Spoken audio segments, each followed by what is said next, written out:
Hello, everyone. I don't even know if anyone's going to be up. I normally don't stream this late, but I decided that no matter what, I would at least go on for a little while because YouTube is not happy that I haven't streamed on a Tuesday in a hot minute.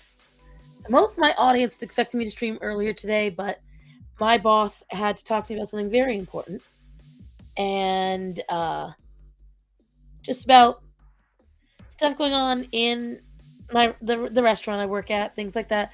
Hi, Jamaria. I know I am not normally on this late for a Tuesday, but you know, I was originally going to stream right when I got back from meeting with my boss, but honestly, one, got very hot here today. It got like to almost 80. And then two, it was emotionally a lot. And so when I got home, I was like, you know what? I'll relax for a little bit. I'll take a quick nap. Starman will be home soon. And that was what I intended. And it turned out that turned into a very long nap. But I figured we could talk today. I feel bad because I really wanted to talk about Hell of a Boss today.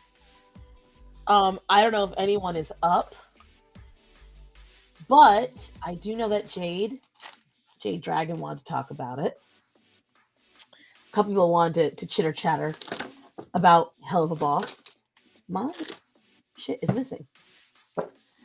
See, this is what happens when I don't draw for a few weeks. I'm looking over here, and you know what I'm not seeing, guys? I am seeing my pencil, but Calliope has been making a mess of my desk. Like, every day I was coming over, and there was a new thing missing or moved, right? I see the eraser. Okay. I've got that. Every day I would come over the past few weeks if I had to go do something, because I was still streaming for a couple of other things. I would come over, and next thing you know, there'd be shit everywhere. As you can see by her fur everywhere, because she would get in fights all the time. I will say that I've definitely been yanked from the algorithm hard. And I know that part of that is my fault. I let it happen. Hello, Allison. Hello. I'm going to see if I can boost myself up a little. I'm going to get up on YouTube and share that I am live. I'm not used to, let's see, share.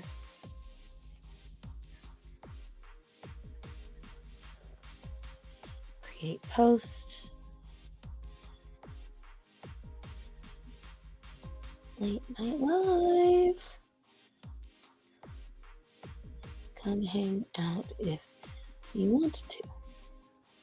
Not if you want to, if you want to. And let's see.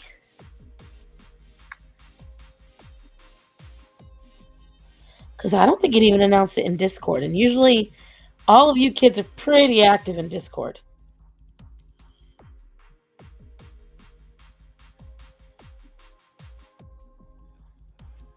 Really active. Hold on, let me get over to the voice chat right now in my Discord and tell everyone. You kids all know I'm live, right? Hey guys, I'm live right now. You're live? Yeah, you guys want to come over to the chat? Hey, I'll get back over there. I'm just drawing. I figured since you're all here chatting anyway. Okay. Bye, guys.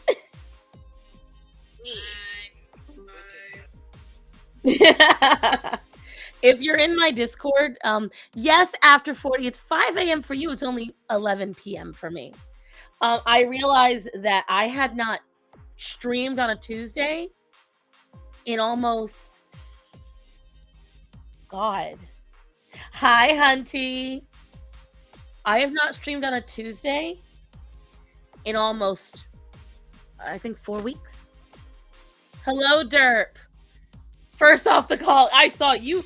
You flew off that call. Hi, Natanya.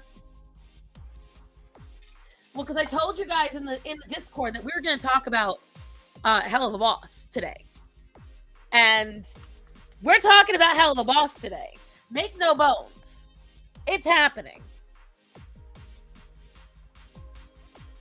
And so I needed to make sure I had some of my people here. And I was like, I got alerts from freaking Discord that you were all there. So I was like, did Discord not even tell them? Destroy Vivzy. Ah, but am I going to destroy Vivzy? Hang on, need to grab my friend. If any of you know Jade is away, go get her too. Because, like, I've got opinions. I have got opinions about Hell of a Boss. And I shared the screenshots. You're unfamiliar with Hell of a Boss. All right. I'm going to share it on silent. I don't believe it will get me yanked. Hello, little fox. I am... Oh, wow, I'm already up on it. Okay. Well, didn't even mean for that. Don't know how that happened, but... This is the page you can find it on. This is Vivzy Pop. And she is a self-made animation studio spindle horse. That is actually the emblem right here. If you look, you can see it's a very stylized, but it's a horse. You have to really look at it. You can really tell by the end of all of her episodes when the spindled horse runs, but Vivzy got her start doing animation. She actually did this animation of a Kesha song. That really rocketed her. And all of these she has produced herself through crowdfunding. And so I give Vivzy all the props in the world that she created something on her own. She did all this. I'm gonna preface this with I like Hell of a Boss. I enjoy Hell of a Boss, and I watch the show. Okay? There's a lot of fucking holes in Hell of a Boss that irk me. And it starts with Has Been Hotel. If Vivzy's logo is a horse, you just got to squint. Right, it's true. I'm not joking. Like I know that sounds like a smart ass thing to say, but it's true. It's a horse. So here's the head, there's the ear, there's the mane, here's the neck, the chest, the hips, and the legs and the tail. It is a horse, I promise. When the Has Been Hotel pilot came out, right? I don't know what I can do on here. Excuse me. I don't know what I can do on here without getting in trouble. I'm going to see if I can mute it once I get it up there. Let me see. Is it already muted? Mute you, bitch. So this is... First, let me change the way it's sitting. If it's side by side, it's a little easier. Okay. This is Has Been Hotel. See, Spindle Horse presents. And how it starts off, the idea is a Disney princess in hell. Okay? Right here, this is a little cutout of Charlie. Charlie is the princess of hell. And get that opera. Yes! No. I refuse. I am using Internet Explorer. I guess it's Microsoft Edge. Is that still Internet Explorer? I don't know. Anyways, oh, thank you. Someone said, bless you. And so the main premise is Charlie is this bubbly, happy-go-lucky daughter of Satan. She is the next in line to rule hell. Her dad is Lucifer. What year is this? Go away! And she is someone who wants to redeem sinners. Okay? So let's start with that. So, to begin with, redemption of sinners when you're already in hell just kind of sounds a little ridiculous, of course. And then on top of that, this girl does songs and singing, and that's how she communicates really well. Now, here's the thing. I'm going to see if I can fast forward to it. All right. Let's get to the spot. This is her showing the depravity of hell and how terrible it is, and she has to launch that the extermination of the inhabitants of hell is over. The extermination night is done. These are all the evil bosses of hell. Okay, great. Showing how depraved and terrible these people are. Great. And how this bothers her. She's heartbroken over this. She doesn't like seeing all this violence. Great, we get it. We understand. This is a shitty place. She is in this shitty place. You mean like Jesus, but everyone's already damned, right? Like she trying to do Jesus's role, but she missed it. This is their punishment once they've already had their chance for redemption and didn't take it. Okay? And so she is singing about this. She is singing what it bothers her. Okay. Now, I want to remind everyone, this particular pilot, what really drew people's attention is she spent 7 years making this pilot, okay? Hand animating. Well, not hand, but you know what I mean. So she really amped it up. I kept seeing little snippets of it. So let's get to Charlie. This is the Angel Dust introduction. We really don't need to know. But I will say with Angel Dust's introduction, you get an idea of how terrible the place is. He is just getting dropped off from sucking off that owl guy. Okay, let's start with that. And he goes up to a, whatchamacallit right here. He goes up to a vending machine that vends drugs. Like, straight up heroin, stuff like that. Okay, gets into a war with several different factions to try and, like, these are two bosses, gangs. So, okay, again, they are painting the scene. This is a shitty place. This is a violent, shitty, angry place. Okay. Yeah, the other one was pretty good. It's just the premise is the art style kind of holds it back for me. Yeah, some people really don't like the art style, and I get that. So the reason why I'm stating all this, and I promise there's a point in a minute, but I'm really trying to build this for you because this is the crux of what pisses me off about Hell of a Boss. So these are all violent people, no redemption, whether they are hellborn or they are the damned. Okay?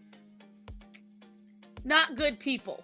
When they're on the news, they are reporting, you know, all the different stuff. They have Jeffrey Dahmer for a cooking segment. They got all these different things. Like, these are not good people. Katie Killjoy is a open homophobe, racist, whatever. Okay? It's right here. She's violent to her co-host. And she even openly mocks the Princess of Hell. Can't hear what she's saying. Time I went to the zoo and I really got mad because, oh, it's just a, random shit.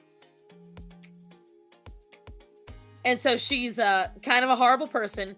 But again, this is a famous sinner in hell. So they want to make... Yeah, Turf Wars. Thank you. I couldn't think of that. Hi, Big T.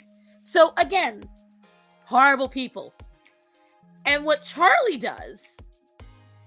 Right here, this is Charlie talking with her girlfriend, Vaggie, about how she wants to get her point across, da-da-da-da-da. And she really wants to sing. Where Vaggie tells her, no, you can't sing. Nobody cares. Nobody does that shit down here. Da-da-da-da-da. Okay. So, again, you're getting all this idea that these are not good people. Charlie is very unusual. Being, yeah, she's like, because right there, Katie Killjoy said, I don't associate with the gays. And Charlie looks up and says, how's that working out for you? Okay. And so she starts talking. There's a Jeffrey Dahmer reference. And so We get over here. Charlie's trying to tell her point. Okay? How she wants to redeem people. She wants to show them morality. She wants to help them get into heaven. Okay? Not only do they laugh at her, but then, oh, you bitch. Hello, Motorola. She starts singing. She does a whole Broadway musical number about what she wants. This is how she communicates with these people. Okay? It's a really fun song. If you ever get a chance, take a listen to it. Okay? It's got some fast paces. The singing is excellent. And it's well animated. Especially considering how it was done. There'll be no fire, there are no more screams, just puppy dog kisses and cotton candy dreams. It's really cute, like the way they do it, right? Okay. And then everyone proceeds to laugh at her. Like, we're talking, they lose their shit, because this is posted on national TV in hell. Every ring is getting this. And she is getting absolutely roasted. Everyone's laughing at her. Oh, you think people can be redeemed? You think this is possible? It's hilarious. Okay, so now that you have the preface of all this, take a guess how every single 7 deadly sins so far introduced in Hell of a Boss acts. Exactly like Charlie. We are talking, these are the 7 deadly sins. Keyword, deadly sins, okay? So this is the problem that I have. The musical numbers are pretty good and catchy. Exactly. However, what they made fun of Charlie for was breaking out into song. There is not a single character aside from Blitz that I've seen that hasn't broken out into song in Hell of a Boss. Everyone breaks out into song. They talk about a caste system. How imps are the lowest of the low, and then hellhounds are right there. You think sinners jump at the chance for redemption? Yeah, but no, they don't. I know what you're doing. You're talking about, did you have a stroke? You have to watch, like, I don't know if you like animation, Tony, but I'll tell you right now, if you do, Hell of a Boss is a very interesting show to get into. It's completely indie made. Here is my issue. The whole preface of Hazbin Hotel, because Hell of a Boss and Hazbin Hotel are in the same universe. Why are you blurry? I don't know if you can see that. This is hella blurry. Is that better? Seems a little better. Anyway, they're in the same universe, right? So they operate, some of the characters will commingle. As a matter of fact, there is Proto Blitz and a Proto Luna, who are 2 characters in Hell of a Boss in that singing scene that I showed you with Charlie. When you get to the Hell of a Boss, which is Hellborn, these are people that are naturally born in hell, they live there, da-da-da-da-da. Somehow, all of these people who worship the deadly sins, okay? I need to you to understand this.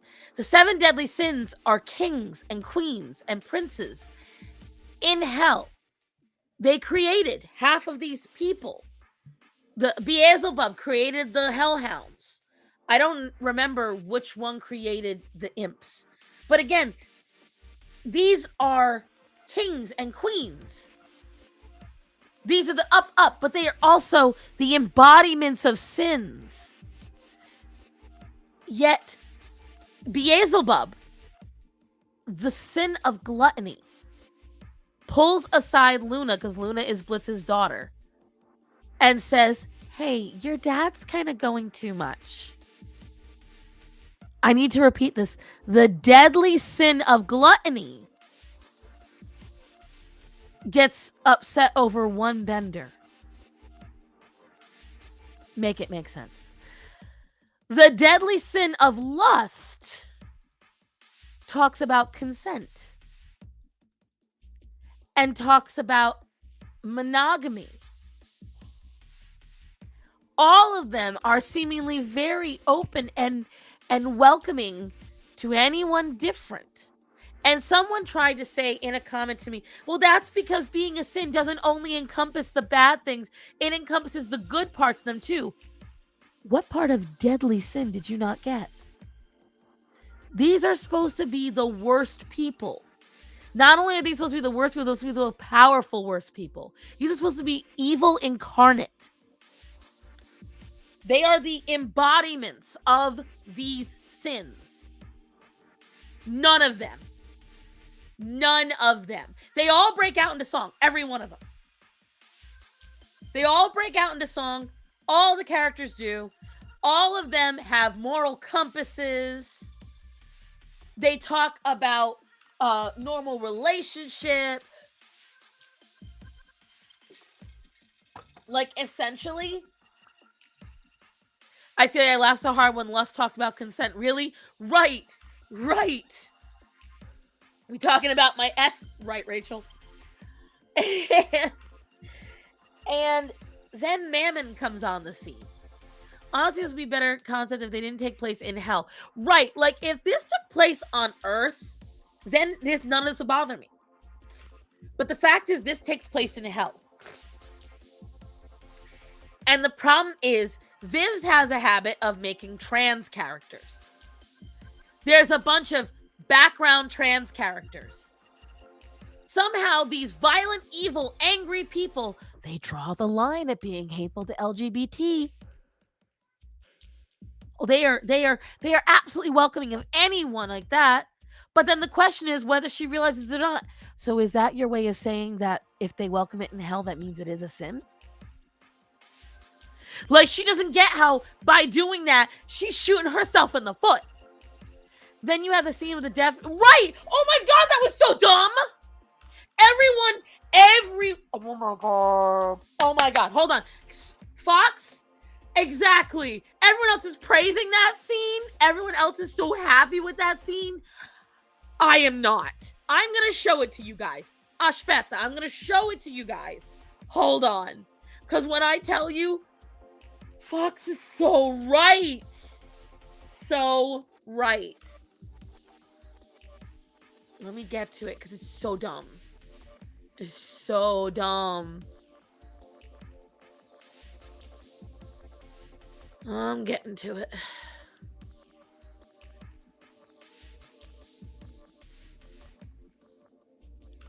To begin with,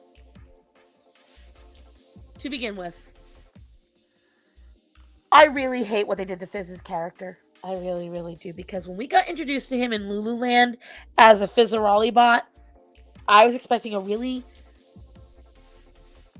paint me like one of your French girls. I love to hear Star Sun rant. Well, you all saw what horror did to me last night. So I was ready. I was primed. That child would have been kicked. Right? Like, oh, let me get there. Hold on. I got to share it to you guys. Paint me like one of y'all French boys. So, right here. Make it make sense you're in fucking hell. Who's gonna care about a kid who's deaf? And he knows sign language? What the fuck? Why does a man who is dating a 7 deadly sin give a flying fuck about learning sign language? That makes no sense. And they keep doing this where they give these characters these wholesome, very human things. And it's like, it makes no sense. Everyone is praising this scene. And if this was a person, I would agree. That is a fucking demon. With another fucking demon. Someone remind me how this scene makes sense, because I don't get it.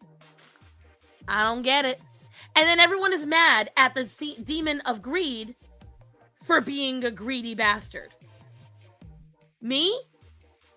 I love Mammon. I love him. I love this Australian talking big piece of shit bastard. I love him. I love him so much. Because for the first time in the show, there is a sin acting like a sin. Also, his voice might have gotten damaged too. Yes, my point is this though. I will say this, like, Viv's gets top-notch voice actors. Oh, hello, Fabo. How's it hanging tonight? Vivzy gets top-notch voice actors. I noticed you, Hunty. I noticed. Real food for your dog. A book. My daughter. Damn, Derp. You just bringing it over from last night. When I tell you, see, Starman forbid me from drinking coffee because I have to wake up early to drive him to work. So I have the car. I really need the coffee for my throat. But Mammon is the first deadly sin that is a deadly sin. He is the first one to actually fucking be that dude. Listen, I'm a disability advocate. I understand, baby. But this don't make no damn sense. I love Mammon because Mammon is like Kano of Mortal Kombat, a villain who is in action bad and not a political correct. Right. And that's how they should all be. If you are a ruler, if you are the pinnacle of your sin, then you need to be a bad person. When are you making some of those super healthy meals from last night, though? That's what I'm making them. He can practice using his robot limbs with ASL. That's all I'm saying. But that's not the point. That's not the point of it, though. The point of it is, Hunty, why is an evil, lustly, greedy, corporate demon worried about learning ASL? Why? You need to explain that part to me. Like, I 100% in the human side of it, if that was an interaction on a different show, I would think it was so fucking cute. I cannot suspend my belief enough in this show. I just want a good show, okay? And I don't deny that. But nothing makes sense. You have these evil people who are morally correct. And the thing is, that's the opposite. The sins of hell became sins of hell because they were literally created out of all the lust and all the greed and all this, and they became the embodiment of all bad. That's why they're the deadly sins. And on top of that, you have this caste system. Yet somehow,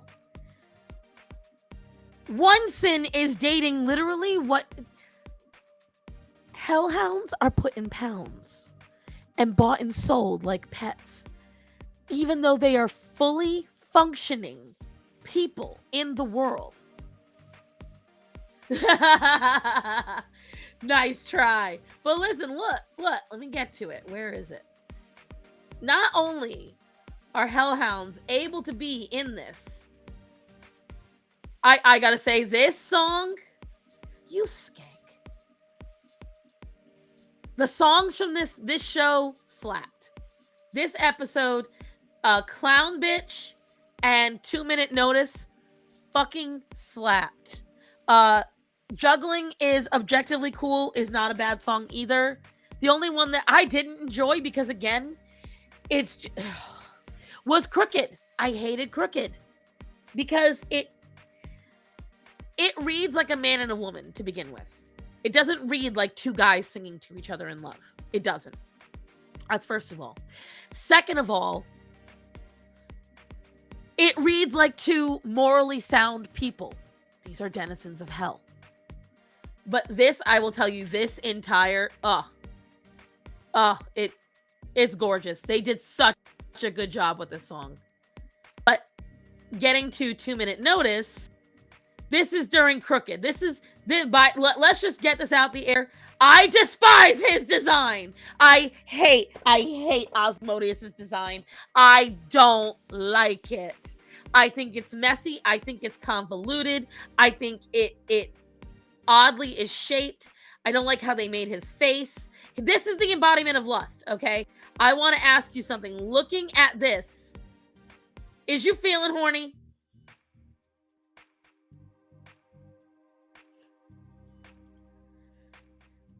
You be honest with me. Is you feeling horny? I can't stop listening to 2 Minute Notice. I know, I've watched it so many times.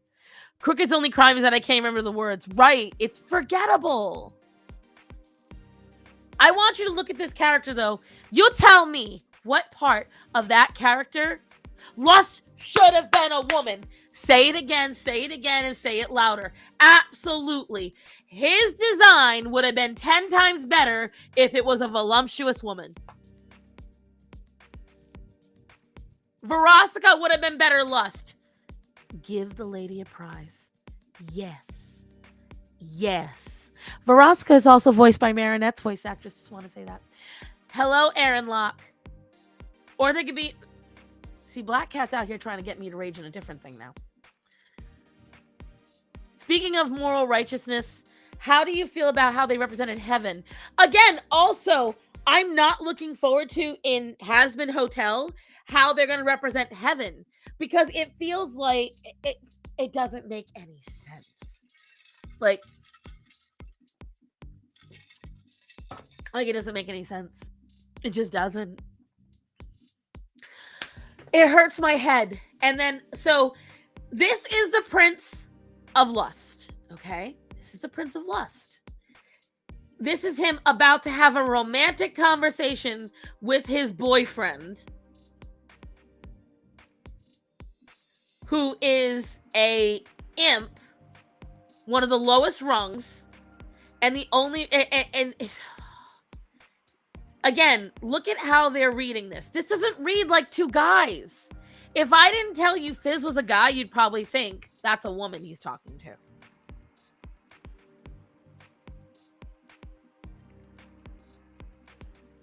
Like, it just doesn't read. Like, that's the other thing that bothers me. It doesn't read like Fizz, and I'm going to show you in the next scene. Fizz, they can't decide, are you addressed appropriately as a wife and mother? Yo, dude, I got more screenshots that I saved for next week, too. They can't decide what they want Fizz to be. Because there are times when they make Fizz act like a total maniac badass. And then there's times where he's like this. Weak, simpering, scared. This whole episode, he's terrified of everything.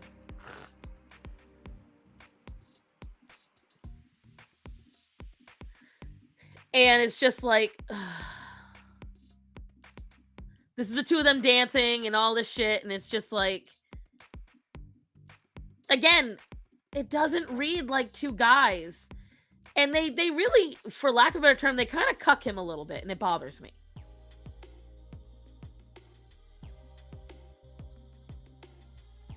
Like, do you see what I'm saying? Like, I don't know if you're seeing what I'm seeing, even though it's on silent. If you're seeing what I'm seeing, it's frustrating to me. Does that look like a male character right now? Why? Because they are clowns. So I will say that, the design of the 7 deadly sins is to make it where Lucifer is the ringleader and all of the princes are different rings of a circus, and like a 7-ring circus. And then you've got whatchamacallit, Fizzarali is a actual clown. Also, why aren't clowns funny here? At all. Yeah, when Mammon says that the sisters are funny, I'm like, where have you seen them be funny? They've been sexy, they've been badass, they've been talented. I haven't seen them be funny.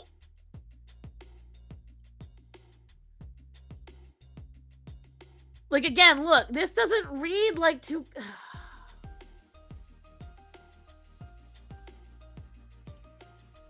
Is anyone seeing what I'm seeing? Am I being nitpicky? These guys look like gals, not dudes. Right. And I don't know why if you need to put two dudes in love, why do two dudes in love need to look like two girls? They can't be funny, they're women. Which is something Mammon says at the beginning. The main clown songs were not funny, really, they were just songs. Right, good songs, but not funny. Not funny. It reads like a yaoi fan, yes! Yes! And it bothers me!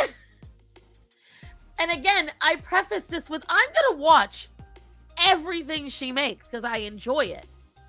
But it bothers me. And then we get to, let's go to, well, I don't know if I can show this part, but right here is when Blitz, who's right here, Blitz got roasted by Oz and Fizz in a earlier episode. Blitz and his workers, the M&Ms, Moxie and Millie, who are married and in love, Asmodeus fucking roasted them on like in front of everybody for being in love and how they were limp dick. Now they're this, that, and the other.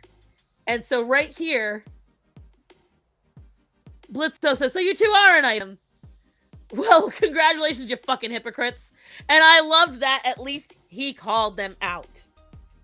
I loved that. Brandon Rogers, brilliant voice actor. Very funny guy. He really does make this show. Some people complain that there's too much of him in the show. I don't know about that because the dude's fucking brilliant. God almighty. You guys maybe say clowns and now look, they make sure there's a commercial with clowns in it. I can't. Papa YouTube is listening. Mama Google is there. Okay, we get it. No, we're not still Zillowing. Go away. Okay. So I'm going to show you this. These are imps in the front row of one of the most expensive and exclusive events that Mammon throws on every year. Okay? Front row in the pit. Mammon price gouges everything, okay? Everything. Name a single person that you know that can afford front row pit seats. I don't know. I kept yelling, I don't drink booze, and still get hard cider commercials because you said booze. I used to love his sketches, but I'm so here for him being a serious actor. He can do both. I will tell you, Brandon makes half the scenes. His serious moments as Blitz are chef's kiss. Chef's kiss. Even though I did not like how they represented Fizzarolli in the episode where him and Blitz get kidnapped, Brandon's job during that episode was fucking beautiful. Absolutely beautiful. Like boozy boozical. Hi, Pluribus. So here we go. Fizzarolli shows up. Now again, I say imps and these are the robots, by the way. These are sex dolls that he made of him.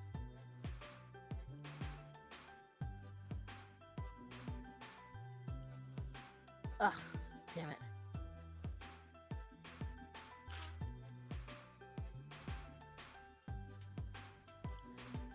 So right there, these are robots that Mammon has made that are sex dolls of Fizzarolli.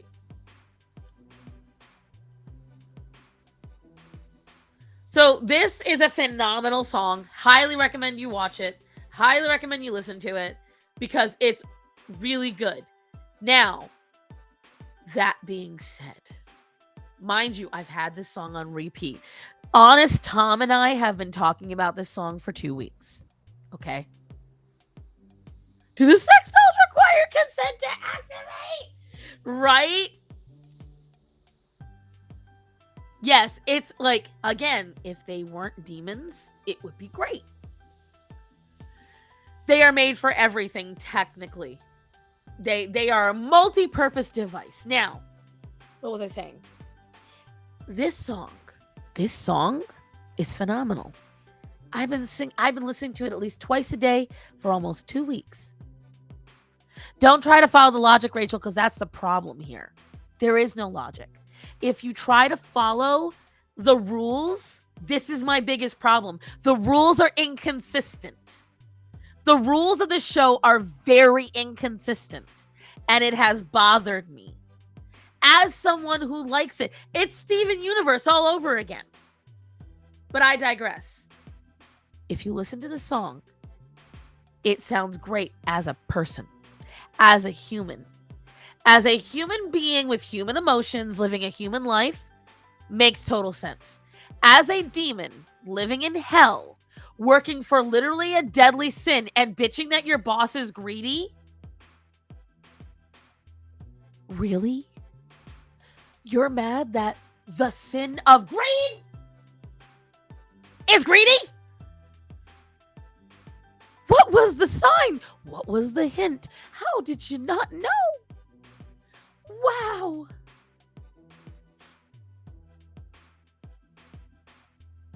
So this is, again, I love this song.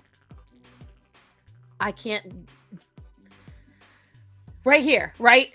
Mind you, they never displayed him looking uncomfortable. Not once in the fucking ever. It was not until...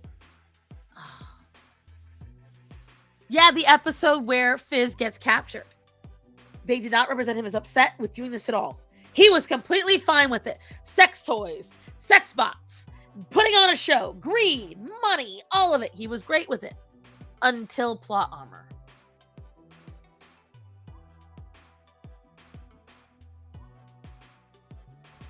And that bothers me. That bothers me a lot. A whole lot. So, let's move forward. Oh, this is one of my favorite parts right here. Watch. When he goes flying up in the air, I actually really love this. Right. Hold on. Here it comes. So, right here, imps, front row. Okay. And this, I love that animation right there. Okay.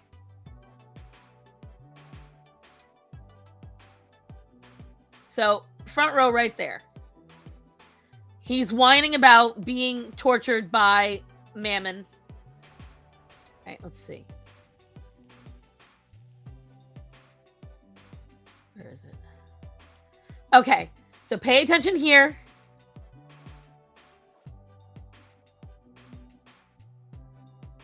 I guess this is where it is. Look, you got imps next to higher form imps with hellhounds. These are literally the lowest tier demons in hell. But they were right in front row with him. Right, all of them. There is almost no higher tier demons. And here's the crazy part. These are people who have scarring on them. Fun fact, that white is not due to patterning. They all come out red. The white is where they had severe damage due to them. So this girl must have done it on purpose. And some of these are OCs of the artists on the show. Yeah, listen, there is an animation frame I've got to show you guys. That is phenomenal in this episode. What? Your greedy boss is mean? Mind blown. That's off the charts illogical. I know! It would be so much better if they just made everyone humans with superpowers and the 7 deadly sins were just powerful people who are used as vessels. Correct. Wow. Correct. Ozzy got a boner there. I know. So, this is my favorite part of the song. Again, all imps. And so he's singing, he's saying how, he's going to be pretty much dead if he keeps doing this job. Okay, great. So he goes around like, you're a selfish ass bastard, you're a fucking ass clown. No shit. And I would like, even as I'm listening to it, I'm like, eh. And then right here, he gets upset that someone's humping him. Now, here's the other problem. Again, that's a hellhound. A hellhound who came to the show with his sex bot.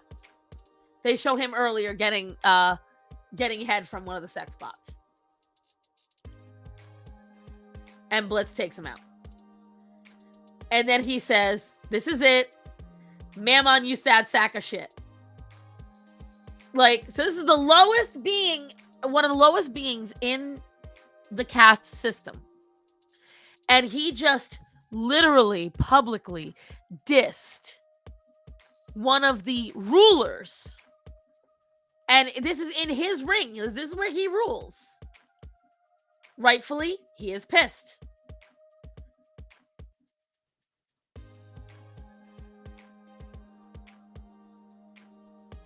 And so then he comes up, and again, now ready, we're trying to believe that that little boy who couldn't, the little sign language boy, oh, well, he, you know, he's had a tough life.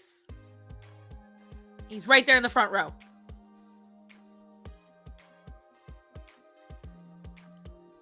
He is right there in the front row. Fizz just gave him the I can't fast forward to it enough, but right there, you see a little preview. That's the boy. He's right there in the front row. Oh, here it is. Like, what the fuck?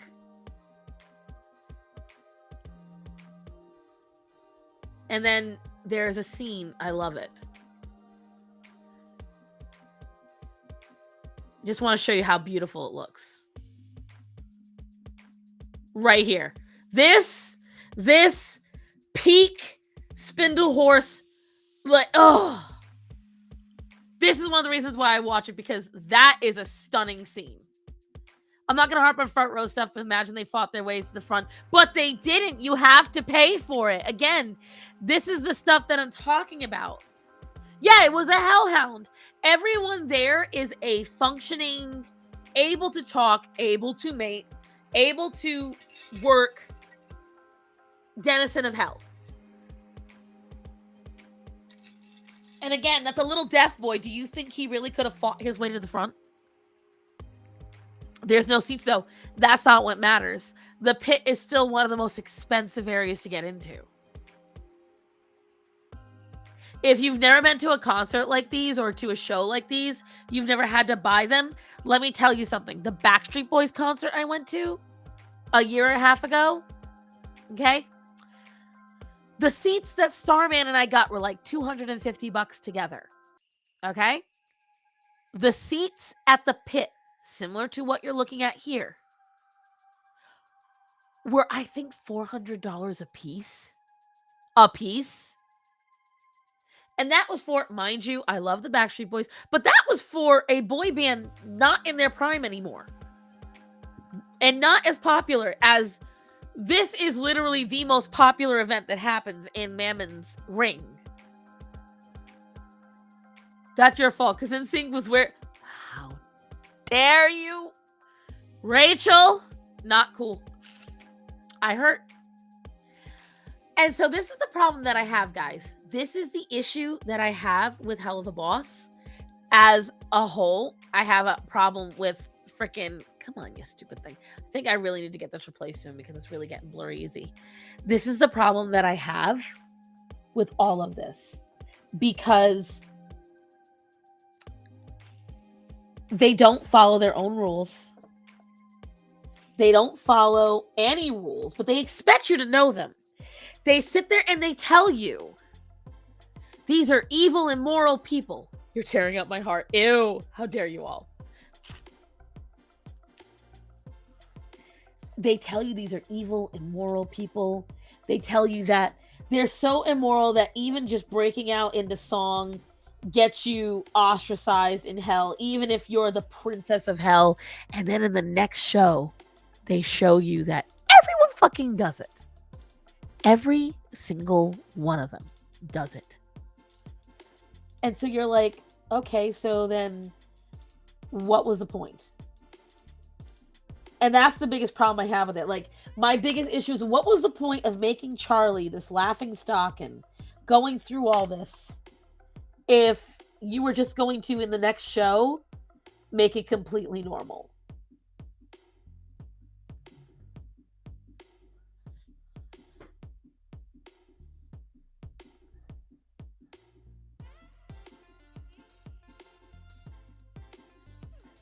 And that's my issue. What was the point? What was the issue? What was the reason? You have no reason. You have zero reason. What the hell, Axel? And so the entire premise of why Hell of a Boss even exists kind of starts to fade away. Charlie walks so they could run. I hate you. She might excuse it as a multiverse thing, but no, she says they exist in the same universe. She has said that. That's what makes it worse.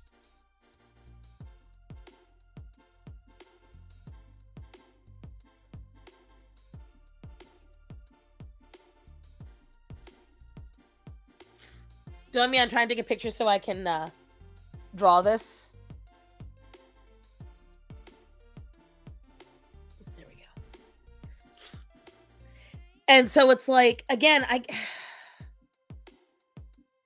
I just get bothered by this stuff because I want this to succeed. I do.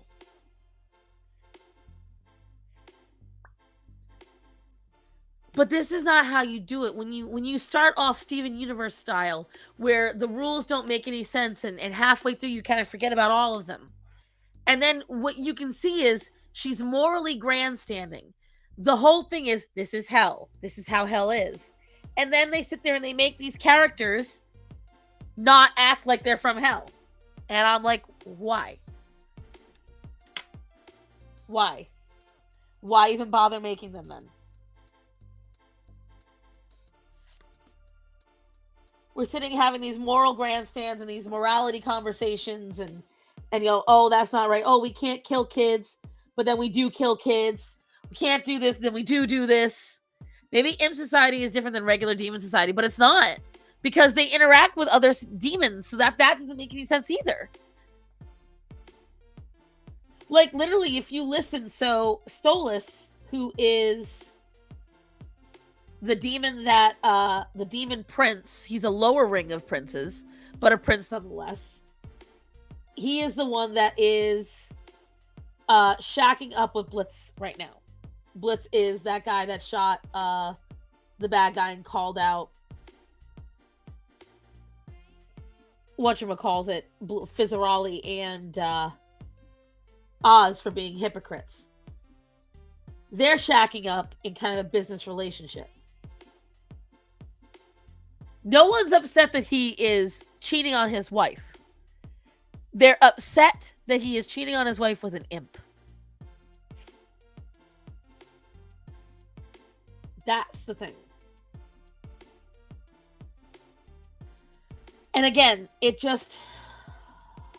annoys me.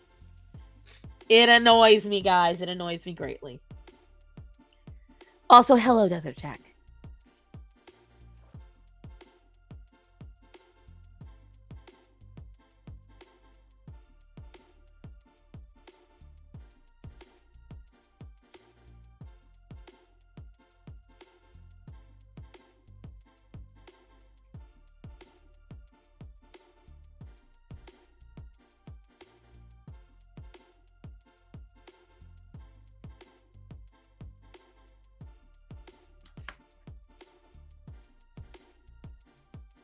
Don't mind me, I'm using my own fingers to do a picture. I'm hoping it comes out good. How do you feel about the deer angels that appeared somewhere in the series? So, that was Viv's little side character. And I don't know. I don't know how Vivzy is trying to represent heaven. And I don't know if she's trying to do this thing like where it's the good place where it's not actually good. I don't know. And I know that maybe part of that is because, we're only just starting to experience the show.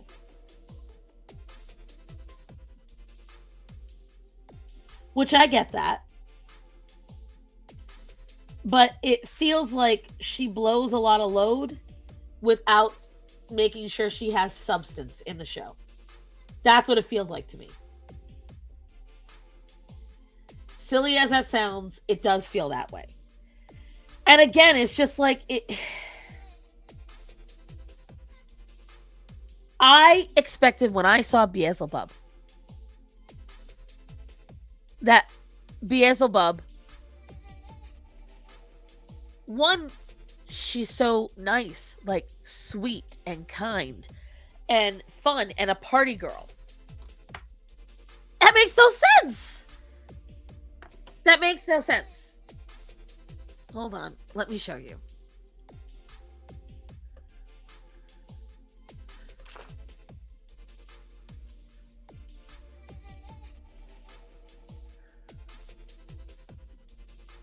Hold on. Right here. Hold on.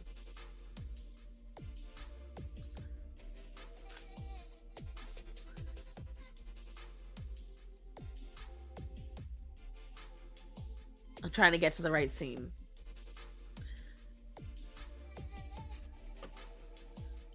All right, let me get this up. I'll die in the hill that I didn't even know she was Beelzebub until the episode was over and I read the comments. That's even sadder. That is even sadder that was how that went down. Is this a show or a story? Now I'm invested. It is a show. You will see in a second. It is a show.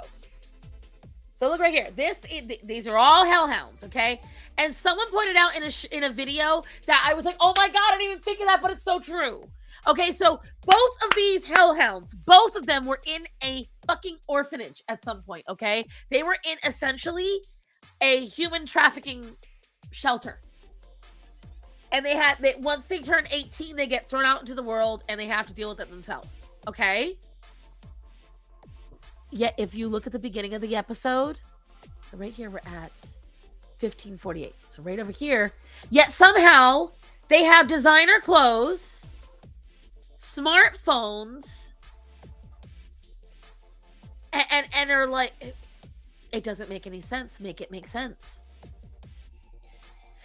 And the thing is, up until now, they have shown hellhounds to be like muscle and tough and like hard and grit and fighters.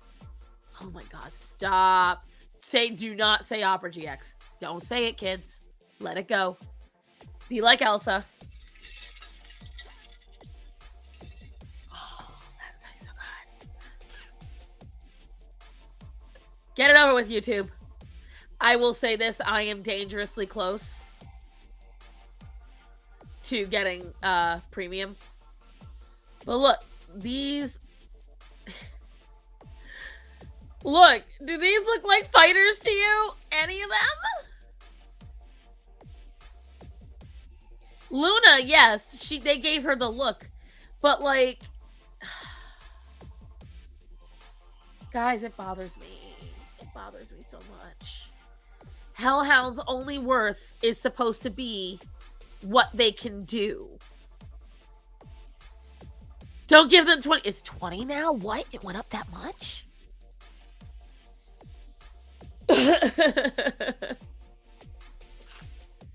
Like, are these hellhounds that you would hire? Like, in one of the earliest episodes of Hell of a Boss, they made a comment that it's unusual for a hellhound to not be a fighter. Yet these three who are higher up, or at least posh hellhounds, are wearing designer clothes, matching bows. They have expensive tech. If you don't understand how a caste system works that it doesn't matter. It isn't like a capitalist system where you can work your way up. It is you stay in your level and you never leave it. You are born into a role and you stay in that role. That's why it is so impressive that Blitz started an entire company because it's unusual for imps to be able to do that. Bork Gina George, yeah, a lot of people are saying that this is a Mean Girls reference. And then you go all the way over. This is all, by the way, this is B's entire song. Whole song going on. It's called Cotton Candy. The only one acting like the, whatchamacallit, the rest of us thinking like this doesn't make any sense is Luna.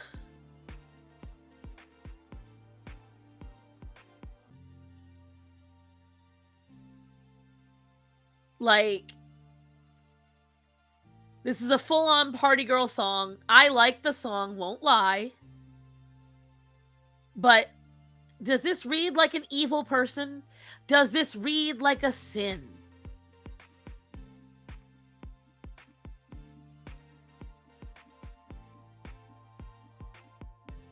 Like, they claim that her entire thing relies on good feelings. What part of that is sinful? Like, I like her design. She's complicated, I won't lie. Like, very DeviantArt. I will say this. Her design is very DeviantArt. But I don't despise it. I like how they incorporated her crown. I liked that. I liked her as a character. I know people that are connected to. I knew someone. I don't know her now. She's very liberal. She works for Odd One Out, and I believe she helps out on Spindle Horse. And she and I used to be friends. Like, we knew each other. We talked to each other. We were fellow artists, and I actually did an art trade with her. This was her art. She drew just like this.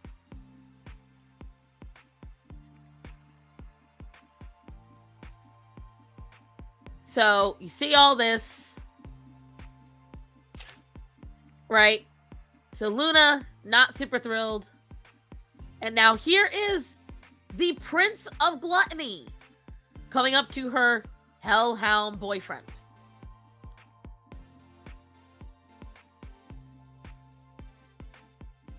Okay?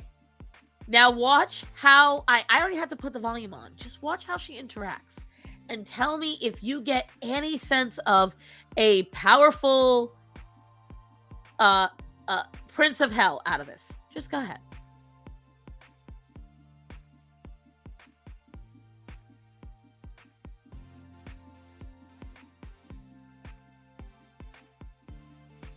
Like, it just reads a happy party girl. She could have been an evil party girl, but no, right. She could have been bitchy. She could have been pushy. There could have been so many things they could have done with this character. But one, Vivs wrote her for Kesha. That's Kesha that plays her. Okay? So you know she wasn't going to make Kesha evil. She's an ADHD hyper girl, right? Prince of Gluttony likes to be filled. Yes, that part makes sense. But it's later what she does that really bothers me. Like, I got up until then her pumping in all of the food and, you know, making everything bigger, giving people more stuff. I got all that. Let me see. I want to get to the part where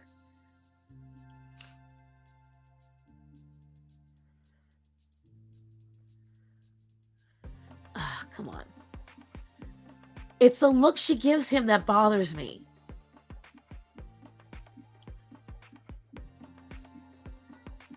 She looks at him like way too lovingly, and I'm like, you're a prince. Oh, yeah.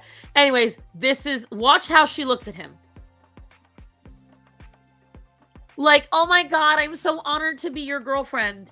You're a prince of hell. You're one of the biggest badasses in your entire existence. And it's just it's a lot of this. It's a lot of like mixed messaging. Doesn't make any sense.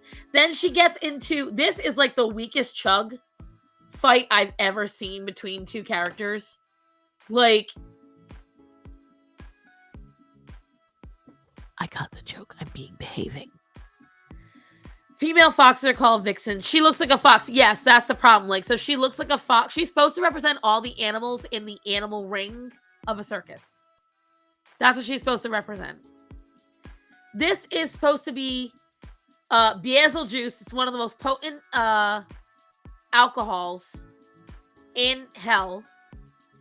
And she's in a chugging contest with Blitz. All right. Let's first off, size alone, she is literally 4 times his size. And she is having a contest with him. Who can drink? And this is enough for him to win the chugging contest. Look at the concern on her face. This bothered me. This bothered me so much. This bothered me so much. Not concerned. Not concerned that she was going to lose. She's concerned for Blitz's well-being. How does that make sense? How does that make sense? And then she says, I bow to you, imp boy. I don't know how he won. I don't, because one barrel is enough. It felt very lame. It did not feel like a fight. Okay? So she does this. She gives him praise because she doesn't want him to feel bad. Okay? So that's first off. And then is all like, oh God, I'm so concerned. Look at the concern on their faces. I don't know why this bothers me so much. It bothers me so much, especially because Tex, the hellhound she's dating, does not like Blitz. He's Verosika Maydays, who's also a succubus and one of the biggest stars in the show. He's her bodyguard. And so he's got pull just by his connections. He doesn't like Blitz because Verosika doesn't like Blitz. Why are you people concerned? Everyone else is getting shit-faced. Everyone is getting like crunked up in this party. But him you're upset about. It's because he isn't giving off the right vibes. But that doesn't make any sense. It's gluttony. No matter what, that's excess. Gluttony is excess. It is to the extreme. It is to the overboard. It is till you die. Blitz was doing exactly what she would want.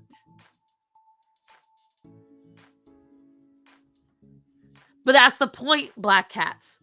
Why would she do that? Why would she care to catch him? That doesn't make any sense. It doesn't make any sense. These are the things that don't register in my head.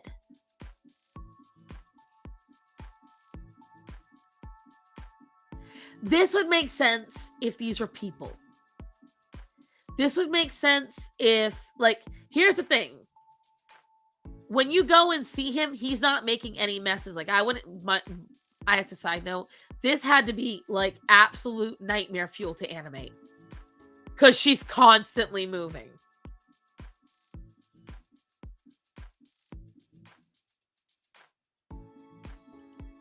But it's like, he's wasted off his ass and causing problems. Yet when you get up there, he's not causing any problems. He's just having like an orgy. This is when B gets upset. I got a little spicy. I don't get spicy. You're a prince of hell. You can get as spicy as you want. But then to get up there, and Blitz isn't causing any problems or any fights. He was making out with half these people. That was all that was happening. So again, it felt like If I was Bill, I would have tricked people into drinking happy juice and feed off their good vibes. It just doesn't make any sense. Oh, what the fuck did I do? Anyways, don't know what I did. But that's my point. It just, there is so much, guys, that I get so bothered by. And I get bothered because logically, it's just not making sense. It doesn't make sense to the show. It doesn't make sense to the story. It doesn't make sense to what they're trying to convey, and I don't understand it.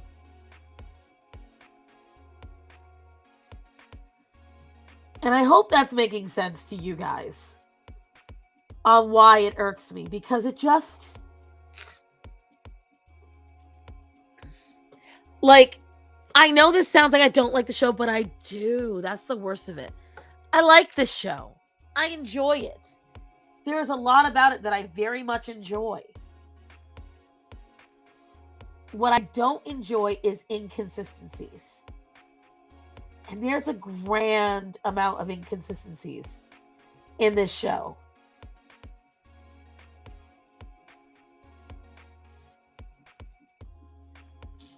And that bothers me a lot. Because when you become top dog, which right now Viv's is sadly at that point. She is the top dog in animation because the real animation studios are shit at the moment. So Viz is kind of like it at the moment. She is the one everyone's looking at. And with that comes some shitty stuff. People are going to treat you a little rough because they expect higher things of you. For real, an episode drops and I'm exhausted before even watching it, so I put it off for a hot minute. Right. I'm exhausted of just the BS that happens in these shows. And it's like, I remember when, and this is why I compare it to Steven Universe, because I would purposely, and this delves into why I don't like fan art and fan fiction now. Bye, Faye.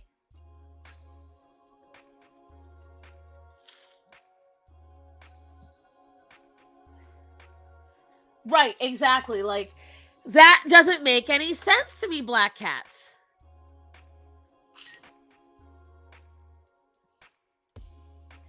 Rachel, you don't understand. You can like something but bitch about its faults. We like Hell of a Boss. We don't want to stop watching it. I quit Steven Universe halfway through season 1. So here's my issue with Steven Universe. Steven Universe, I enjoyed a lot of it. I loved a lot of the songs. I liked the characters. But there's a lot that I don't like about it.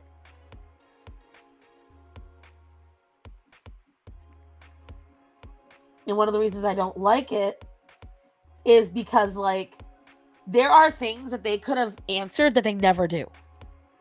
We hate watching it. Like, I genuinely like, there's parts about Hell of a Boss that are just, like, so fun, and I enjoy watching it.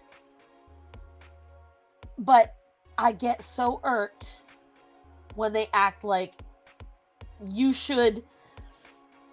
can suspend your belief that these denizens of hell think it is a-okay to murder and kill for hire.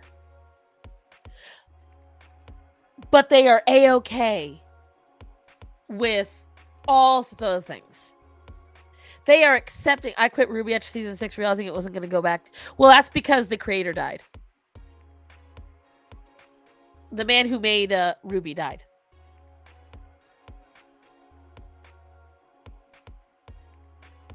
Monty Ohm passed away, and so it never went back to what it was because the guy who made it just wasn't there to do it. I wish when Steven was inside his gym, he finally got to speak. Right, that would have made sense. Like, again, it's stuff like that where there's so many questions and there's a lot of things that are unanswered, and it's things that shouldn't go unanswered, because when you end a show, it leaves a bitter taste.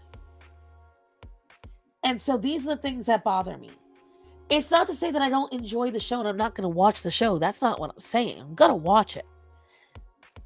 They kept saying he left all kinds of notes. Right. You can't. You can't. Monty was meticulous. Monty was... I'll tell you who Monty was. Monty should have been working with Hayao Miyazaki. Monty should have worked with Hayao Miyazaki because Monty is the only other person I've ever seen that dedicated to his craft. Monty had a wife, and when he married her, he told her, "You will not see me." He told this woman that. He spent more time at the office than he did with his own wife. How he was.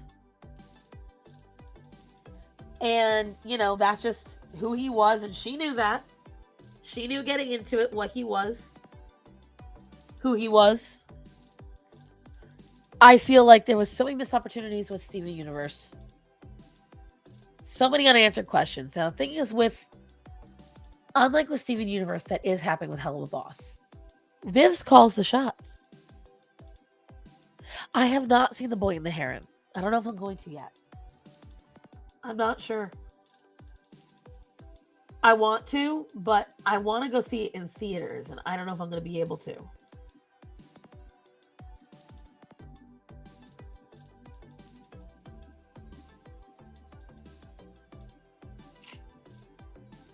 But I digress. Like, it's just, I think Steven Universe, at least everything before the movie, was way too, everything can be solved with love. Sure, some situations can. Right, like, I agree with some people's criticism that there's way too many redemption arcs. They got into the habit of there are no bad people. And I'm like, that's not true. There are people who are just bad people.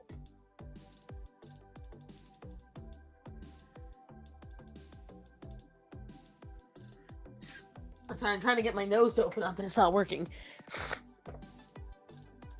Like, there are things that, like, why do they call each other she if there are no genders? How was Rose able to produce a person if her body was made of light? They redeemed Nazi dictators, essentially. Like, what? I know. Like, these are the things I'm talking about. And the thing is, I get that. I get this same kind of vibe from Hell of a Boss, but it's worse. Because, and the thing is, it's like, so with the gems, okay, so they're Nazi dictators. Who made them? If they are all stones made of light, who created them first? They aren't natural. They showed a kindergarten has to exist to create the gems. So who made the first kindergarten? Why are they all only called female if they have no... These are things that bother me. These are things that bother me.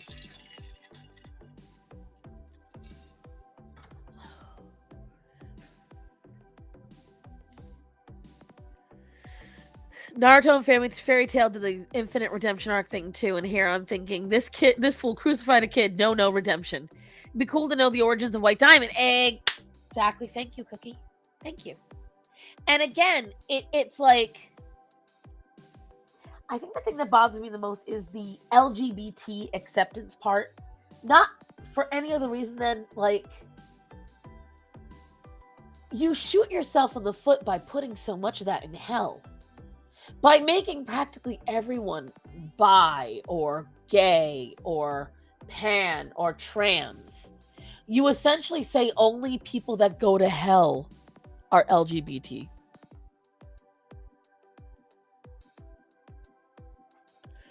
That's what you're doing, Vivs. By doing that, you're literally claiming it's only people that can go to hell. You don't even realize you're doing it. Because if you sit there and you say, well, they're okay with all of this evil shit, the R word, murder, all these different things, but they draw the line at being mean to LGBT, what are you really saying there? And I don't think Vivsy understands that. I don't think she realizes she does that.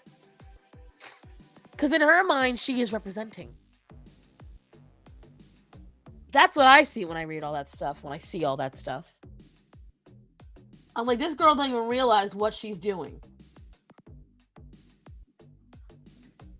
Are you guys seeing what I'm saying, or am I making no sense?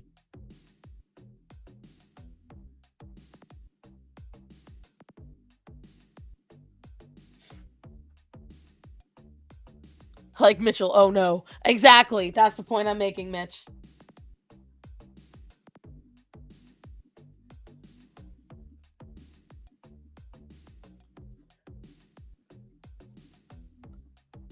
That is exactly the point I'm making.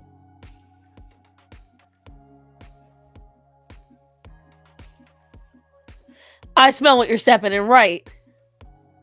Like, these are bad people, but they're morally superior when it comes to gender identity. This is the sin of gluttony, but she'll never make someone go too far. This is the sin of lust, but he believes in consent and just good times. Make it make sense. Make it make sense. And then, like I was just saying, again, it's the same questions. Like with this caste system, you know, Steven Universe did a better job with the caste system. They made it very apparent what it was and how it worked. And it had consistent rules with that. And then they just fuck it all up. They just fuck it all up every time. Because, like, all those questions that I had, they will never be answered. Unless they show an angel character that's all, I never saw it that way. But that's how I've been seeing it. Like, because especially they made the precedent with Katie Killjoy, where she's saying, I don't associate with the gays. And Charlie specifically looks at her and says, how's that working out for you? And she looks at a sign that says, welcome to hell. So it's like, what you doing here, sister?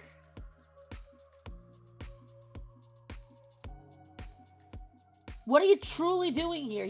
I don't know. So it's stuff like that bothers me about the show. Inconsistencies. Things that you don't know about. Things you can't tell. Things you can't see. Things that need to be answered because they're big holes in your plot. But you just don't want to answer them, so you simply don't.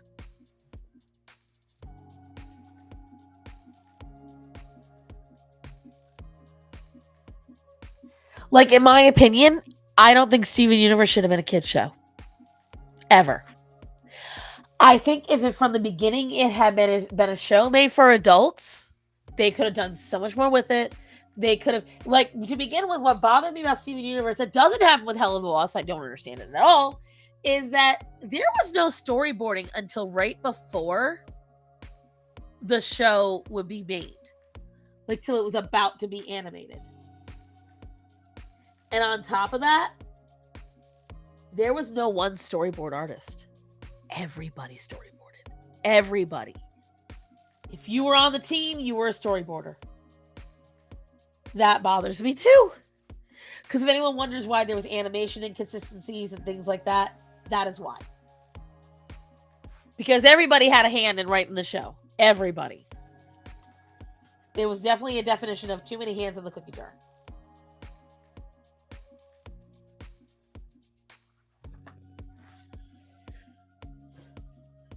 And then you got all these people trying to make a consistent show. But if you ever played telephone, then you know it doesn't work that way. If you ever played a game of telephone, you know that it does not work. You can try. You're going to fail.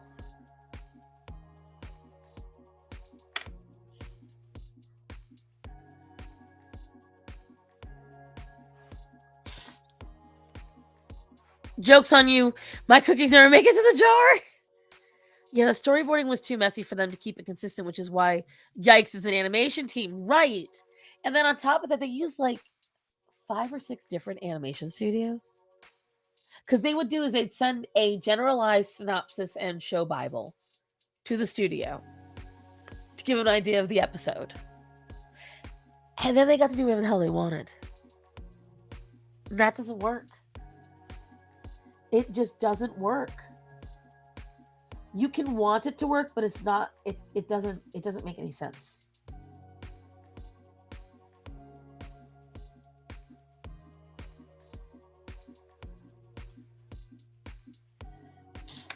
I think I can line this now.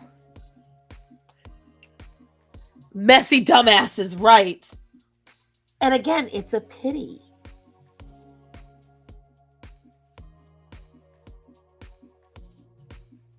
Pretty sure I can hear Greta snoring in my bedroom right now.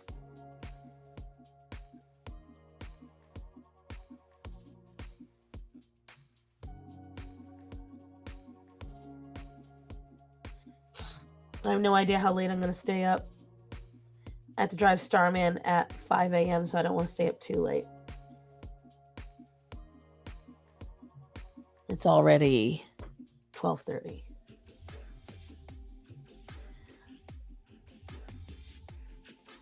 I just like the things, and one of the reasons why I enjoy shows like Hell of a Boss and Steven Universe and things like that is because they are different and they're original, and I love that. They're not like every other show out there. They're stepping out of the norm. They're making their own thing. But, you know, and this is what I was trying to say earlier, and I lost track of it.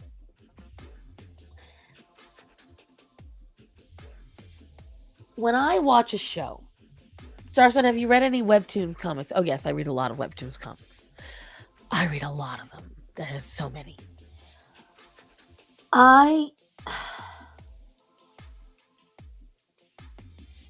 When I watch a show, I don't like to watch too many theories or things like that because I want to appreciate what the creator made. And I remember when I was watching Steven Universe, and when I was watching it, I would sometimes hear rumors about, like, they're not like other shows, right? I would hear rumors like, haven't you heard? Rose quartz is really pink diamond. And other little things like that. And I was like, that's so dumb. Why would they even do that? That's and they would consistently say things like that. And the thing is, as far as I know, originally she wasn't supposed to be pink diamond. When are you gonna read the Punder World? Okay, is it a romance? Because I don't read non-romance. I was so annoyed with the pink diamond theory. That was true, right? The reason why I don't like them is because with Steven Universe, it showed it in real time. When you start to fan theory, you can inspire the creator to follow what you guys want. And then the problem is when the creator listens to you, the story starts to seem stupid. And a lot of people, including me, had a harder time with the show once that happened. Miraculous is starting to fall into the same issue. And they're doing the same releases. Like, the newest Miraculous episode that came out, that special, was so good.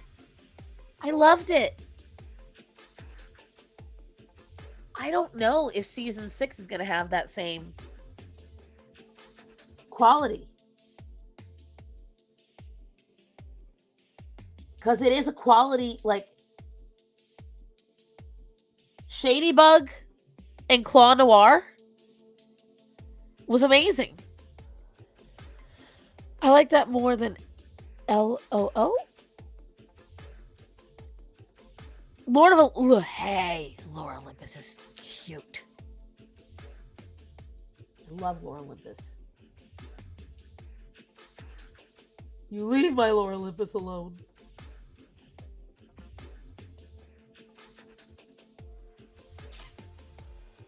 These shows get me sucked in, then they go, absolute shit!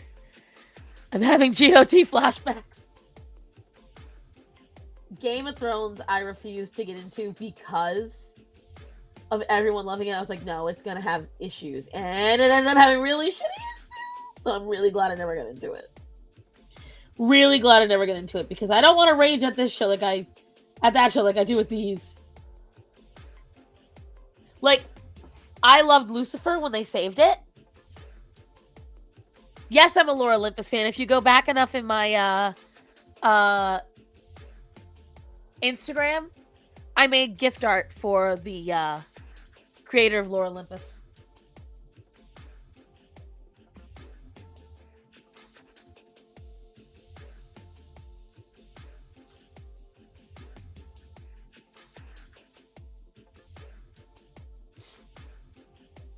Whatchamacallit it, though.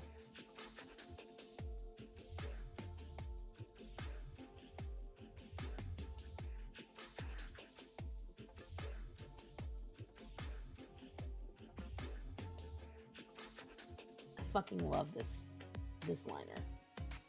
This pen has changed the way I line everything. It's so... I love it. Anyways.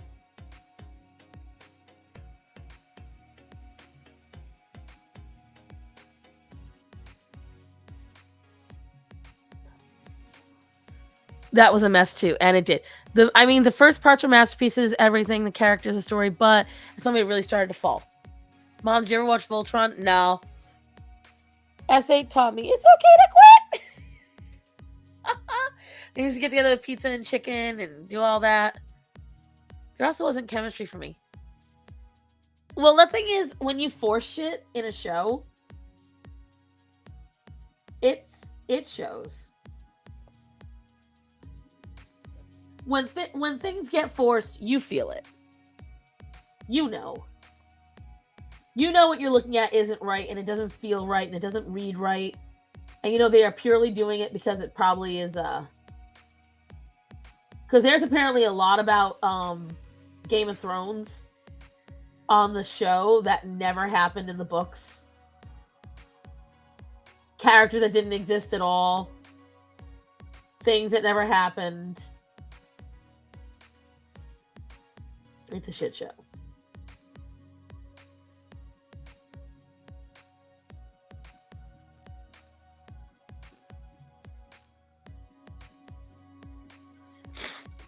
There wasn't enough chemistry for me. I'm still reading the same thing. Whoops.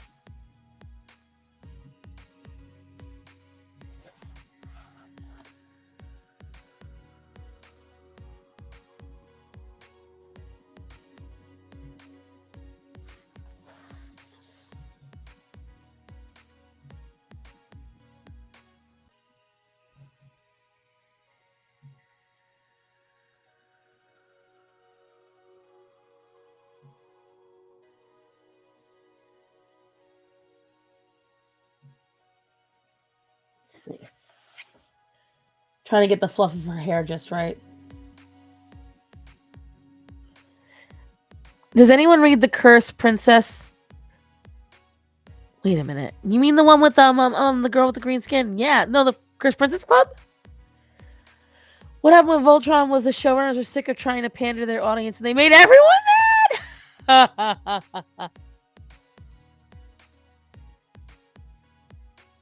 That's funny. I like that.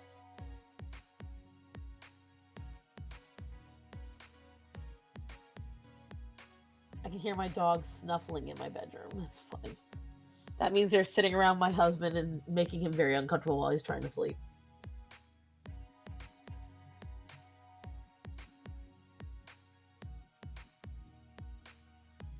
Oh, by the way, guys, in case you didn't know, hello, Esteban, by the way.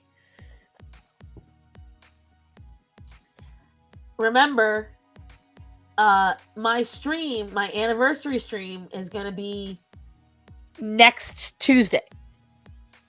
Okay? If you haven't seen the community post, make sure you make your way to my community post where there is the fat privilege cards, okay? And interact with that post because, number one, I have been yanked from the algorithm pretty bad. pretty bad. Due to me not being able to stream for the last few weeks on Tuesdays. And that was something that I did every week for like 2 years. So that's why YouTube punished me for that. So even though I was still doing Mother is Smothered, even though I was still doing the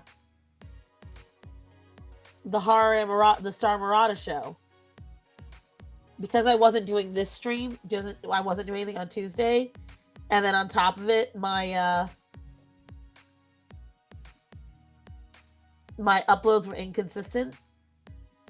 YouTube yanked me. So if you want to help me out, start watching a couple of my old videos to help me get back in the algorithm. And on top of that, interact with some of my posts. Like them, comment on them, help me out there. That would be super helpful. I didn't even remember the stream. I don't remember anything. I just show up. No, it'll be during the day on that one, Hunty. I have to have it during the day.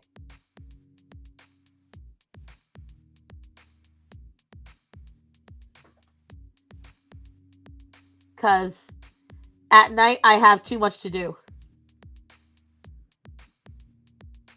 Like, I was awake and I was going to start the stream earlier, but I have too much to take care of before I go to bed. I'm back. I left to take my dogs out. What did I miss? Me reminding a lot of you that if you want to help me out right now, because I've been kind of pulled from the algorithm, to make sure you're watching my videos, interacting with some of my old ones, sharing some of my links, make sure you're interacting with my community posts, things like that.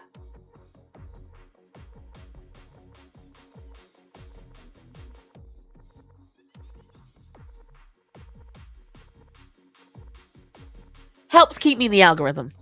Why do you hate me? I love you. But I have to take care of the babies.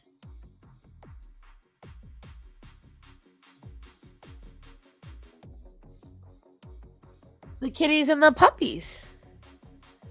But I forgot it. Things I don't always stay in my brain. That's fine. Finish my midnight grilled cheese. Congrats on your midnight grilled cheese. Once I finish lining this, I'm going to head to bed for the night myself because I have an early day. Starman let me sleep way too long. I told him I was going to nap when he got home, and I was like, good, wake me up. And as soon as I wake up, I'll go on stream. He didn't wake me up till almost 8:30. And here's the problem. At 9:20, we start putting all the animals to bed. Whatever your preference. Are there any other shows you want to rant about? I don't know how much I want to rant because I don't want to hurt my throat. But because once I'm done drawing her, I'm going to probably hit the hay. Moral story, set rules for your stories and characters. Right. This is my biggest issue with a lot of these people, is that they didn't set rules. They didn't set standards. And that's a problem.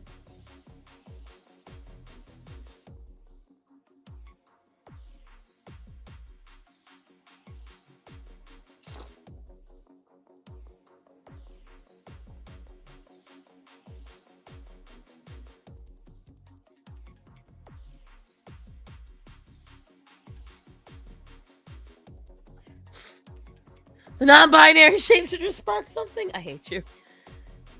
I don't have the privilege card. Yes, and if you want it, if you want a chance to win one, you gotta enter in. Now, I will say this. I'm considering making them an actual card, but I don't know how to go about doing it. Make your evil characters actually evil. See, here you go. Here you go. Black Cat's, when she wants to listen, she listens real good.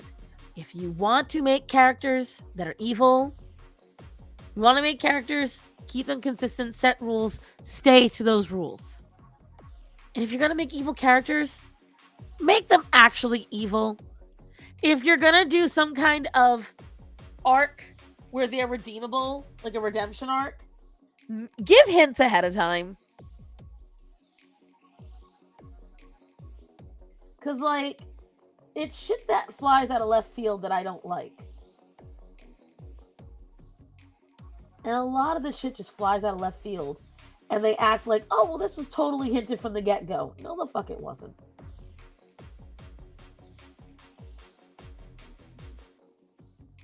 No, the fuck it wasn't. But Star said I had too many favorite moments. It's really hard. Just pick one, whatever you decide, but you have to enter. You have to say one to enter, rather.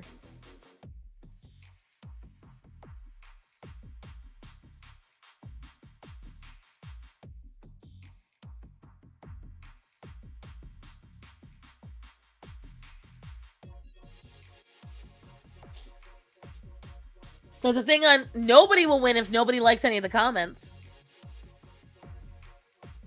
Also make characters who are good, not smug, snarky, politically correct Puritans. Right.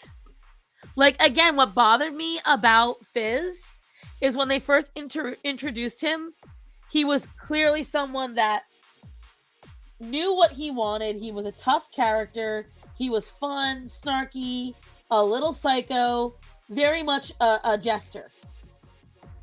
By the next time we see him, he's a sniveling, groveling, scared little boy.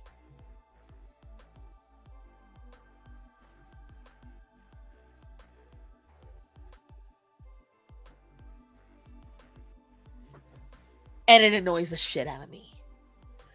I was drawing, I'm lost. What?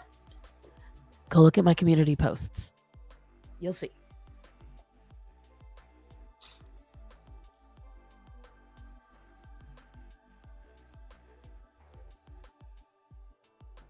I really like how she's coming out.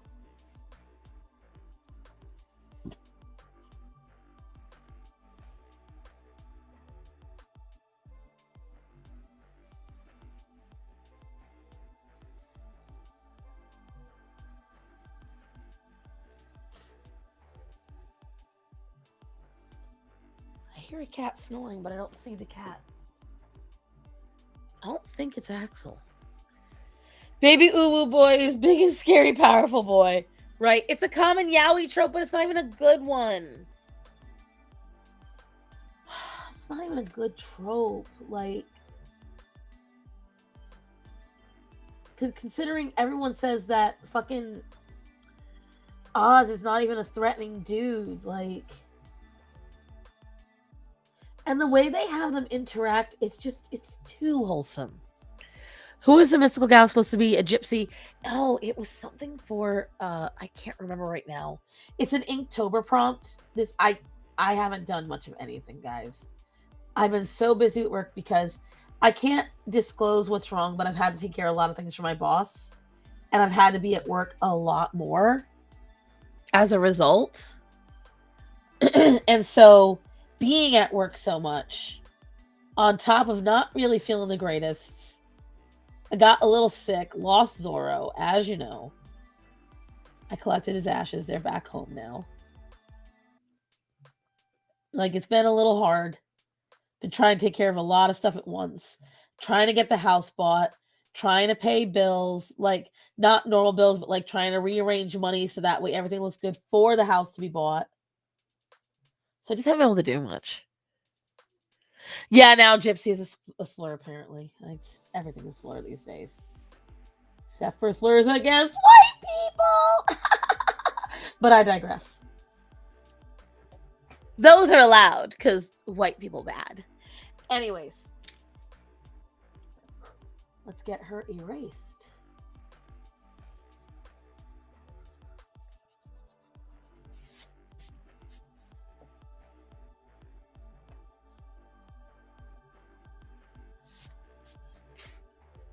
Oh yeah, I'm very proud of this.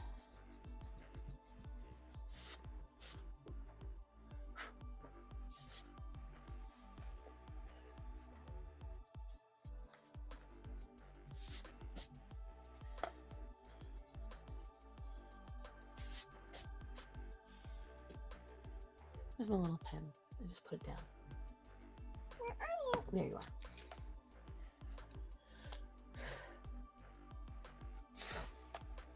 forgot the top of her eyebrow.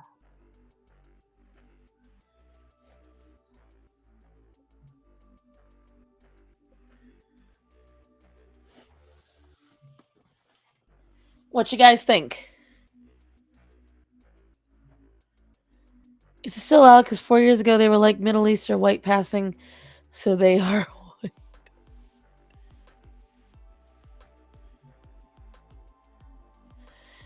Yeah, that's also true. The Bible movie made by Jay-Z. Don't do this to me. See, you know what Fox is trying to do? Fox is trying to keep me on.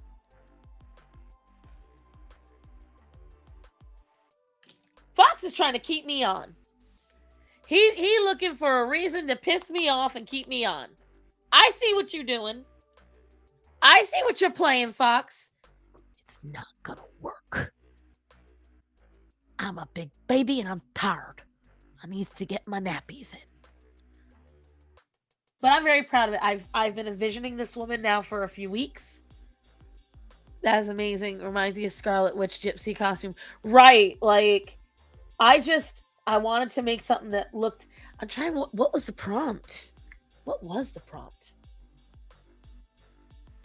Let me see. Because it's Inktober.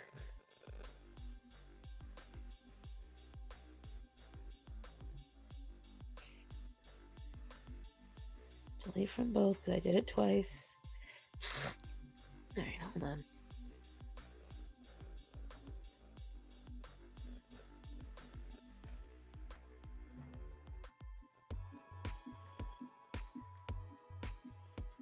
Let's see. Inktober. Fortune. This is for Fortune.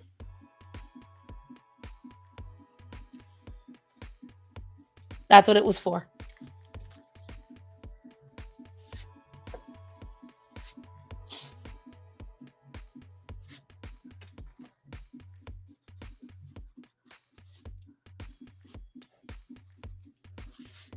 I wanted it to feel pretty. I wanted it to feel lovely. What the?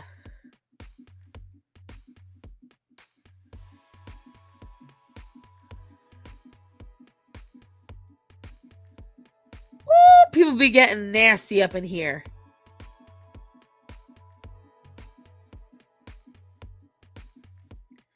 Oh, I'm gonna send this to someone. Who should I send this to? Rachel, I'm sending something to you so I can find it later. You vote today? Vote for what? Was there a voting booth today? Am I not aware of? What did I miss?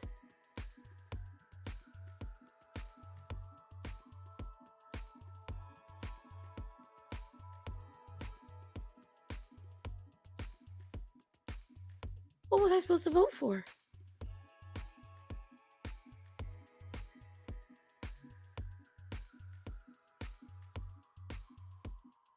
I'm so lost. Wow, YouTube just alerted people 25 minutes ago.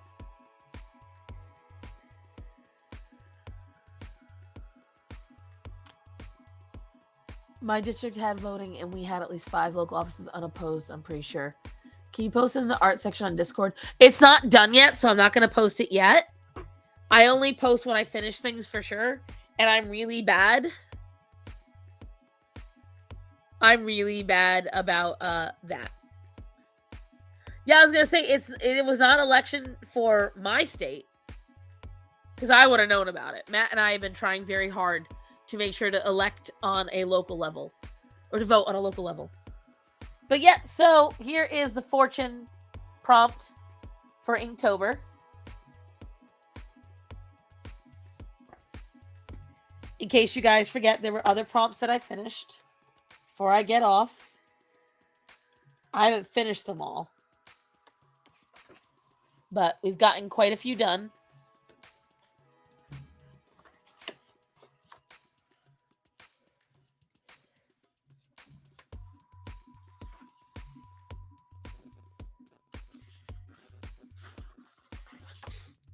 This was Dodge, I believe. Map.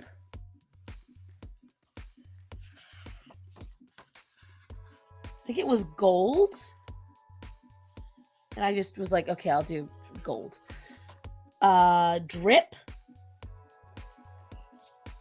Frog.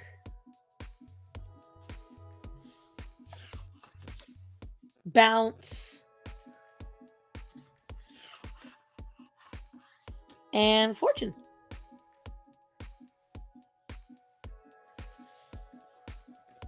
No, it's only depending on the certain states. I think they stagger it. I think that they stagger it, honey. And then we've got... Oh, I'm going to have to get so much artwork done. But, because I want to get it all up and posted. Then we've got the Mothman. And the Gargoyle for the pinup. So I've got stuff done. I just don't have it done. Still pretty proud of my Snallygaster. Snallygaster really did come out pretty smooth. I've got to obviously do more. Is mine? Where is she? Here she is. Now obviously we have our Medusa. But as we all know, I will not be drawing next week. I will be cooking. And that's why I wanted to let you guys know. So here's what I'm going to be cooking. And I'm going to warn you, I don't do measurements. But I'm pretty ambitious. I'm going to be making baked ziti. I'm going to be making lasagna. I am going to be making spaghetti. I'm going to be making stromboli. And I am going to be making chicken cutlets. The reason why I'm making so much is because part of that is going to be food that goes to my family on that following Sunday for the family dinner. And some of it I'm going to be freezing and putting away so Starman can have it, so it's not going to get actually cooked. It's just going to get prepped. Of course, the Italians making spaghetti. Florida and North Carolina didn't have elections. We're good. Thank you, Esteban, the real MVP today. Because I'm like, I don't remember that I was out and about. I didn't see a single voting thing. All right, I will show you. Hold on. Let me get Google up.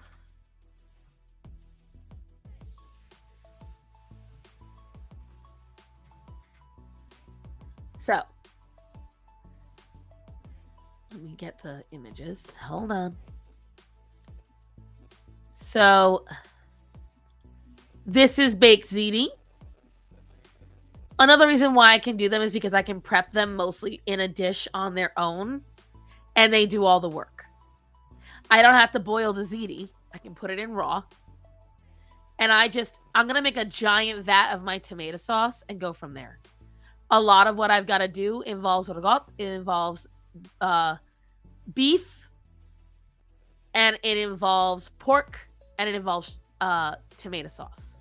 So what I'm going to start with is making a big mixture of, as you guys call it, ricotta. I'm going to start with a big thing of ragout. I'm going to start with a big thing of tomato sauce. And I am going to make a giant mixture of ground beef and ground sausage. So you start with that, right? This is going to be the baked ziti, which is mostly just whatchamacallit, tomatoes and cheese. And then the ziti. If you don't know what a lasagna is, I don't know where you've been hiding. Oh my God, stop it. Why? No, stop it. Why?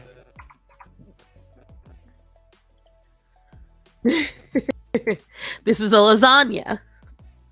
It's a little different because it's layered differently. Both will require a lot of provolone, a lot of cheese.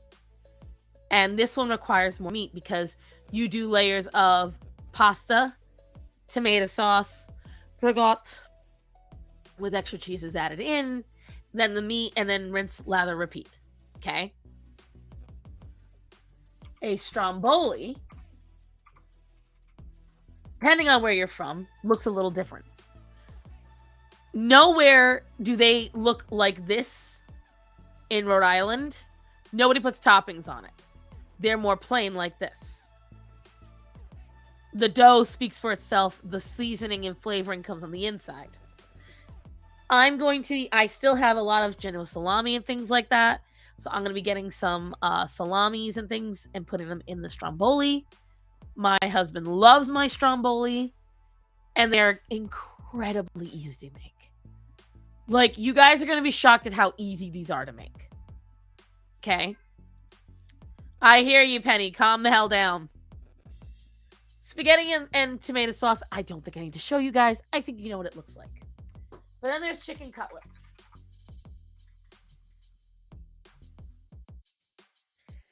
This is chicken cutlets. And I am known. I'm not trying to brag, but I am known for my chicken cutlets.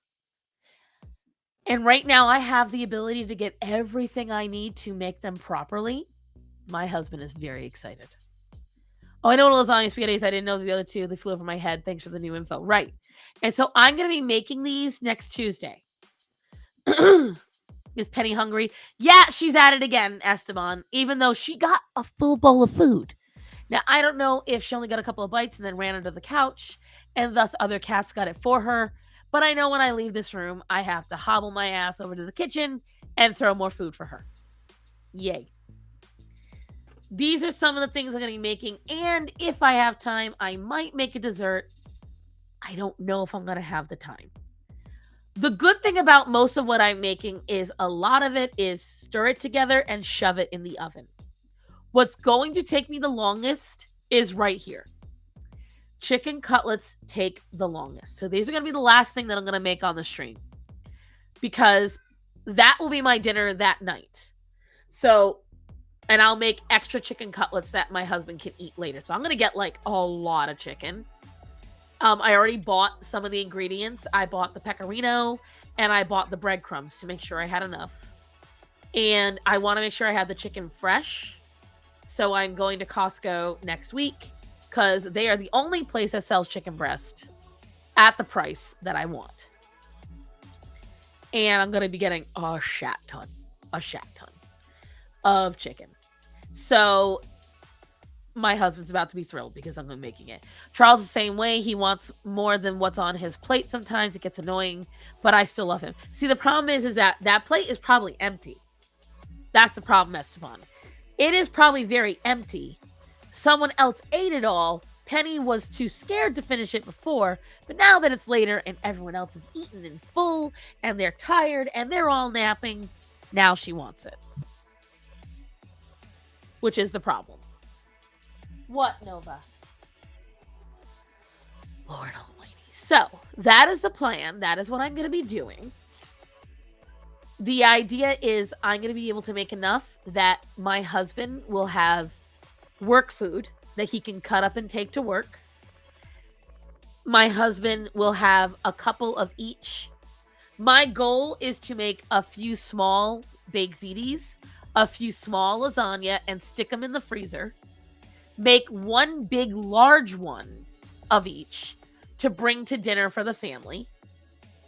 And then to make 2 other small ones for leftovers for my husband. And whatever he doesn't eat on that time, I will merely cut up, bag, and freeze. Which is as easy as pie. Like, those are all the plans that I have. I may even put parchment paper under the ones that I'm freezing. You're making me hungry this late at night. Well, I'm preparing you all for what you're going to see.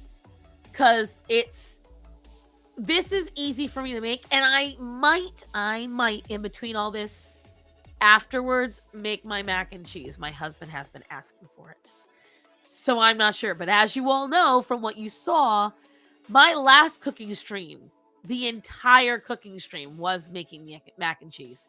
And that was an endeavor. It was a lot. Mr. Starman is very lucky. When I will tell you right now, I'm not trying to toot my own horn, okay? I am a good cook. I'm a really good cook. I am not a good cook all on my own. My mother taught me. But when I cook, I fucking cook. And I made 2 nights ago, I made this beef stew. I want to make more already. I'm so happy with it.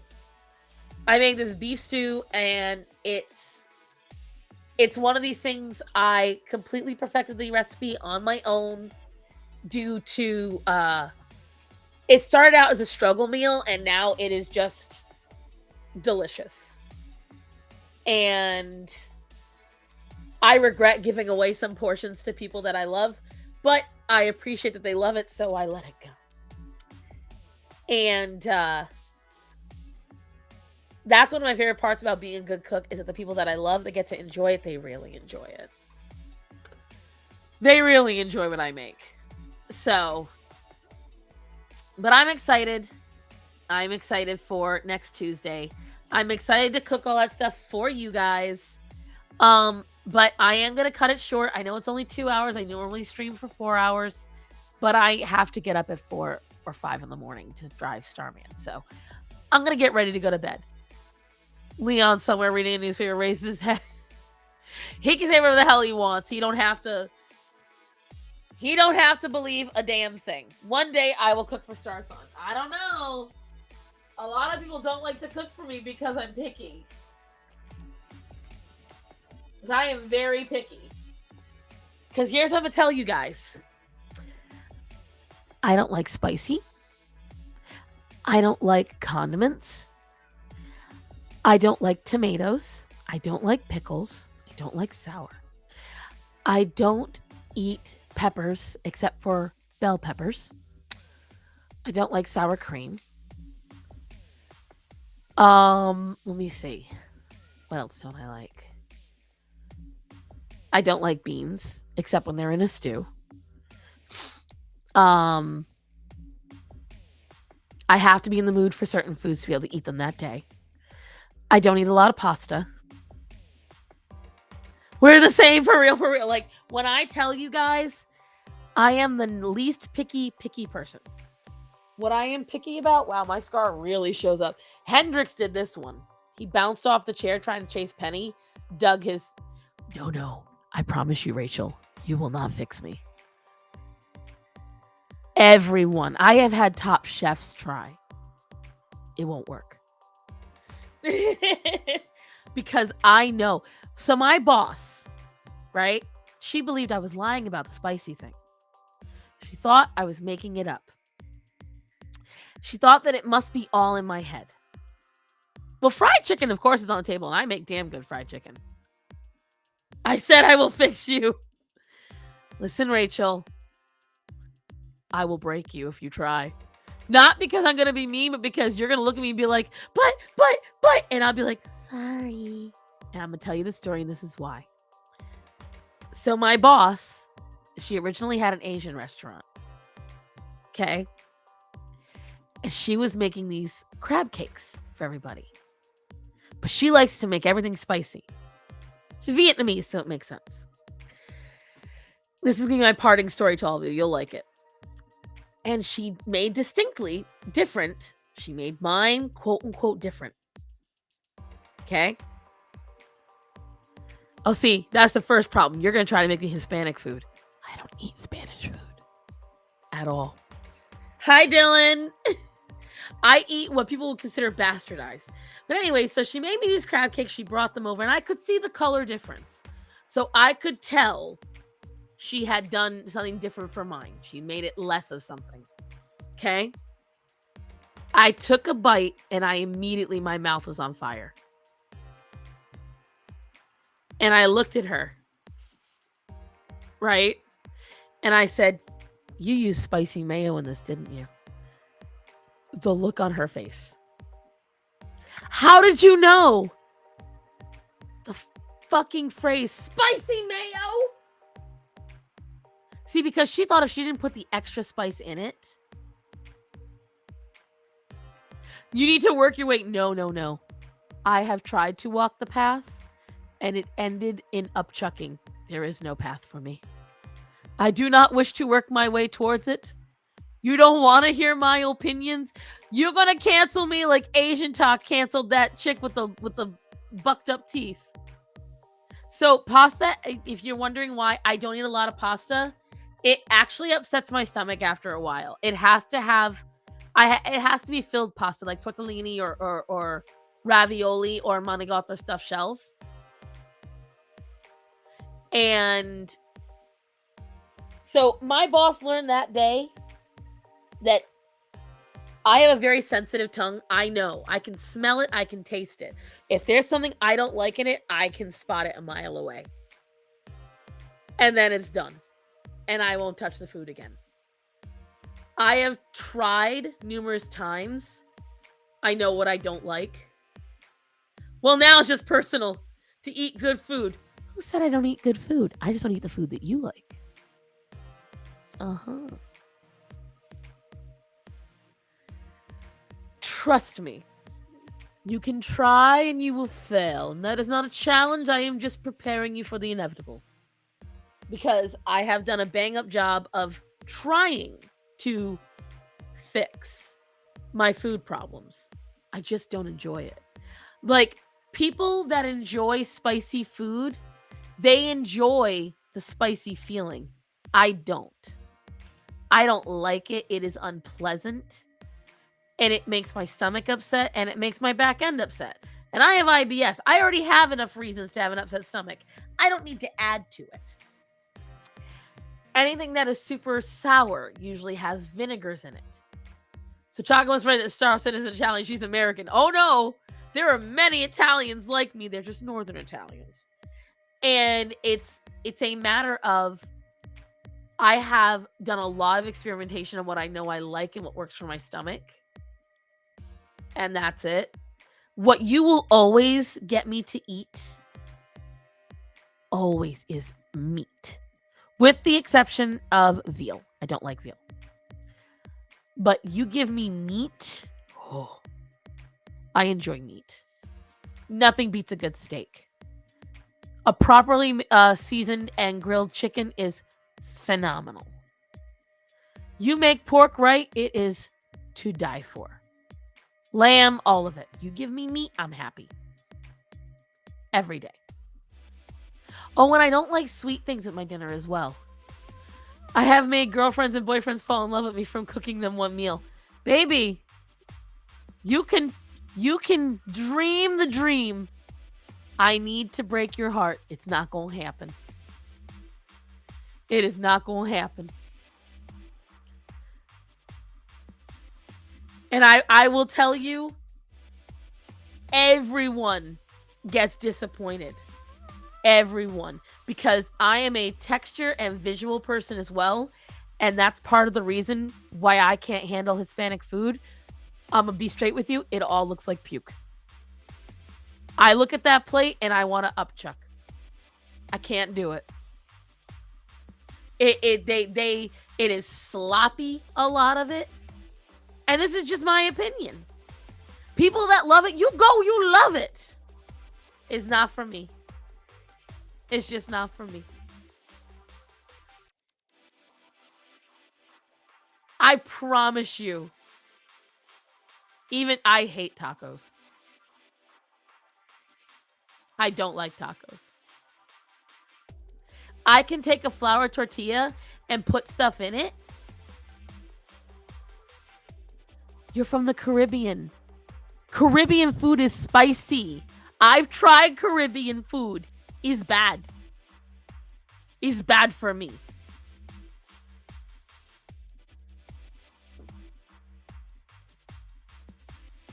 It's exactly. Esteban gets the idea. That is okay. It is more for you. Caribbean food is exceedingly spicy. See, this is the problem. And this is what spicy people don't get. You don't think it's spicy. But then you'll hand it to someone like me thinking you're going to make me fall in love with it. And then I take one bite. I can't breathe properly because it's so spicy. And I turn it away and then your heart is broken. What you don't think is spicy will literally burn. That's what I'm trying to say. You don't understand, babe.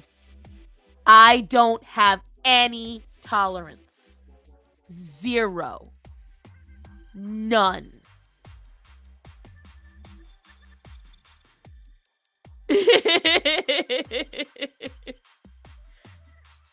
I can't do paella either unless I'm the one that makes it, because people add too many things that I don't eat in it. Cookie.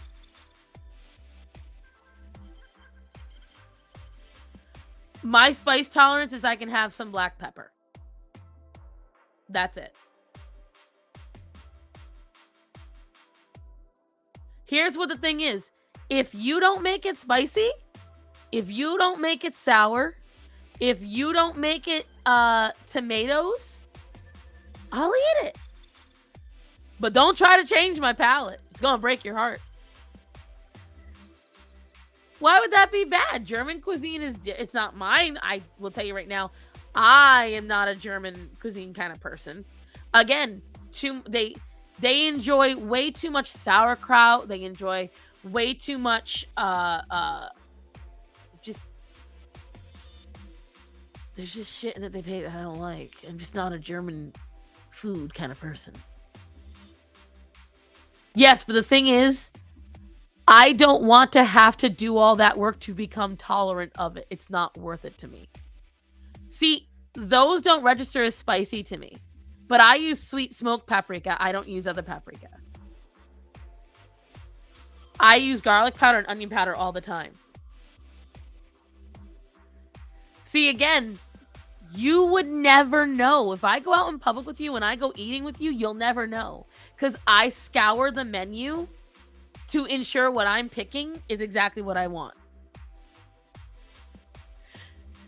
See, she's finally realizing it. She's finally realizing it. It's the way it is. There is no tolerance from me for spicy. You put it in there, you're going to get your heart broken because I'm going to turn the plate away. To be honest, I get it. Spicy food is a special thing sometimes. Personally, I don't like the sensation, but I do have a tolerance. When you don't have the tolerance, it must be hell. It's extremely hell. Like, I will take one bite, and on top, what happens is, this is what happens for me. My lips go numb, they burn. I feel my skin cracking a little bit. My tongue starts to burn. My cheeks burn. And then I get the acid reflux. Then my stomach gets upset. And then several hours later, my stomach reminds me of what I ate and didn't like. Cumin, yes. Cayenne, hell no. I can always tell when cayenne's in my food, and it kills me. Let me put it this way. If you've had pepperoni pizza, I can just barely tolerate the pepperoni. And sometimes I can't even have that. Sometimes I have to pick just the regular vegetables or another form of meat. Because depending on where I go, the pepperoni is too spicy. Maybe it's just the food chasing the demons out of your soul. You just mad. You just know I'm right and you mad. I don't like fighting my food. I don't like when things are, she's white. Hell no. I use seasonings. I just don't use spicy. I just don't enjoy it. Like, I have no desire to work up a tolerance to something only to blow my ass out later and still be in pain. Like, spicy food smells bad to me. Like, I can smell the spice from a mile away and I don't like it. She uses seasonings. Yeah, and no one believes me. I very much season my food. Spicy ain't the vibe. I get you. Exactly. And that's something where, as you saw with Rachel and everyone else, a lot of people don't like to hear that. That bothers them. And I have to gently, I tell them, they think it's a challenge. I'm like, listen, go ahead. Is black pepper spicy? It can be. Absolutely. I can have it in small doses. You put too much and I'm dead. Here I was planning out roasts and shit. Listen, you can make me a roast. You don't have to make it spicy. There are other seasonings besides spicy. That's the thing that I don't get with people. If you have to make it spicy, are you really seasoning your food? Or are you just burning your tongue until you can't taste anything else? There's the real tea. That's something I challenge all of you spicy lovers. Why you gotta make it spicy to taste good? Can't you make it good without spice? Is spicy the only seasoning you know? Well, that's my question. I am strongly holding my white people jokes inside. And sorry, I love you no matter what. Supposed to be savory, yes. I told you, you can make me a roast. I know how to make a roast. But you making it sound like everything you make is gonna have... I've never used ground mace. But I use cinnamon, nutmeg, allspice. That's different. All right, you go to bed, Hunty. See, that is objectively not true, though. That's subjectively a good choice. Here's what I will tell you, Rachel. If when you're making a roast, if you've got to put in red pepper, cayenne, chili oil, anything with capsaicin in it, I don't understand why. Me, I like using different seasonings. I like using garlic. I like using onion. I like using ground mustard. I understand who likes spicy gets so pushy with people who don't like spicy. That is... Aaron has got it... Whatchamacalls it. Aaron has got it right there. Well, then what you trying to change and fix me for? Where's the fix? You can't stand Star not liking spice, right? That is something people get very pushy about it. Well, then my question is, what are you trying to fix, Rachel? That's my question. Because I never said I don't like roast. A good roast should have a fantastic au jus. Should have you have the roast meat. Then you got potatoes, you got carrots, you got onions. I don't even remember exactly.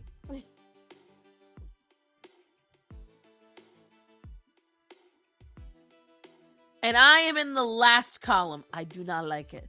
People get so mad at me. Like, so Josh Weissman, I love his ideas. There is not a single recipe he makes. You started listing shit and I was like, who hurt you? The food. You ask who hurt me? The food did, which is why I don't like it. If I don't like a food, it's because that food has hurt me. It has injured me and I don't want to be injured again.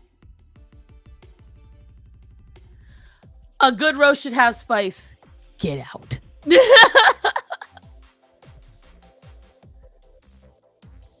That's what I'm saying. There's nothing to fix. Most people don't realize how picky I am until they try to cook for me. That's when they realize it. When nobody, even my own husband knows better than to order for me. You have to know exactly what I like in order to be able to order for me. And that's just... Also, what kind of meal doesn't have meat in it? The depressing kind. Well, dessert? That's not a meal, though. But dessert? But that's the same. Like, you were like, I'm gonna fix you. Well, no, I would say you could have a salad without meat. There are salads you can have, but I can't have most salads because of my IBS. I have to have a decent amount of protein to balance it out. So I have to make sure my salads are meat and cheese heavy, which defeats the purpose of a salad in the first place, so I rarely have them. There's a moth going haywire up in here. Hold on.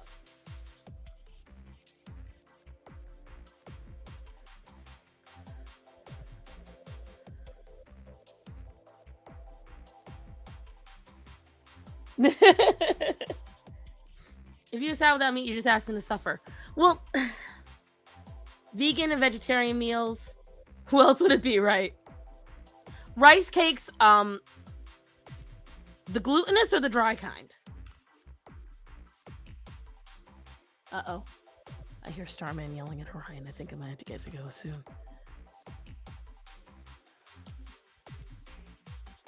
We don't use that kind of language here. That's what I'm saying. Like, then I'm trying to figure out what you wanted to fix, Rachel. Because you and I, girl, let's go by. It stabs your tongue with rage and fire, but there's a masochist for every torture. Rachel, you want to go to a Brazilian steakhouse? We can go and feast upon any kind of meat you want, babe. We can go buy half a cow and eat steak and eat T-bone. All that. I will enjoy the shit out of it. I don't remember Star Sign. Exactly. Because you realize there's nothing to fix. But that, Mitchell's being the pseudo Starman right now. The Starman's about to wake up from Orion and realize that I'm not in bed. And then I'm going to get in trouble. But here's what I will tell you. If there's ever a Star Sign meetup, and we're all going to go out to eat somewhere, I want to hear a fucking thing about whatever I order. So says I. But I enjoyed this, guys. I'm glad I did a stream. Sorry it was late in the day. People keep taking me on my days off and making me run around and do shit. But hopefully, Mitchell knows Star. You keep making me talk. I was saying my goodbyes. And then you all had to start being mad about my anti-spiceness. Can't promise not to make certain faces out loud. I will pinch you straight in the kidney. But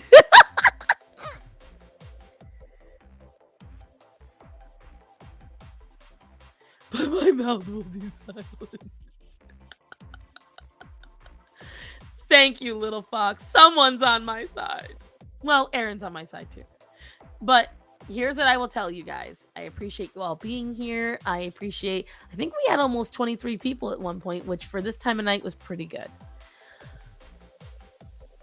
Spiceophobic. Shut up, Esteban. I'm going to make that a shirt. Spiceophobic. I'm going to take a picture of that right now so I don't forget. That's going on a shirt. By the way, just in time for the holiday season, your Star Sun merch is up. Go buy shit. No. I'm making that a shirt. Man, I wish I had Brazilian ginger ale. That stuff is a nectar of the gods. Alrighty, guys, though. I am going to go to bed. I love you all. Thank you for joining me. It was very sweet of you all to be here. I'm going to go hit the hay because I got to wake up in but a few hours. Well, you should be seeing a new video out this week because I do not have a full day of work tomorrow. So I will be getting home and hopefully editing. So look for the video on Thursday. And keep your fingers crossed, guys. Soon enough, I might be home a lot more while still making my monies. Still working for the restaurant, but, you know, we'll see. There's a lot of shit going on behind the scenes. Damn it, I gave you a t-shirt. I did. Yes, you fucking did.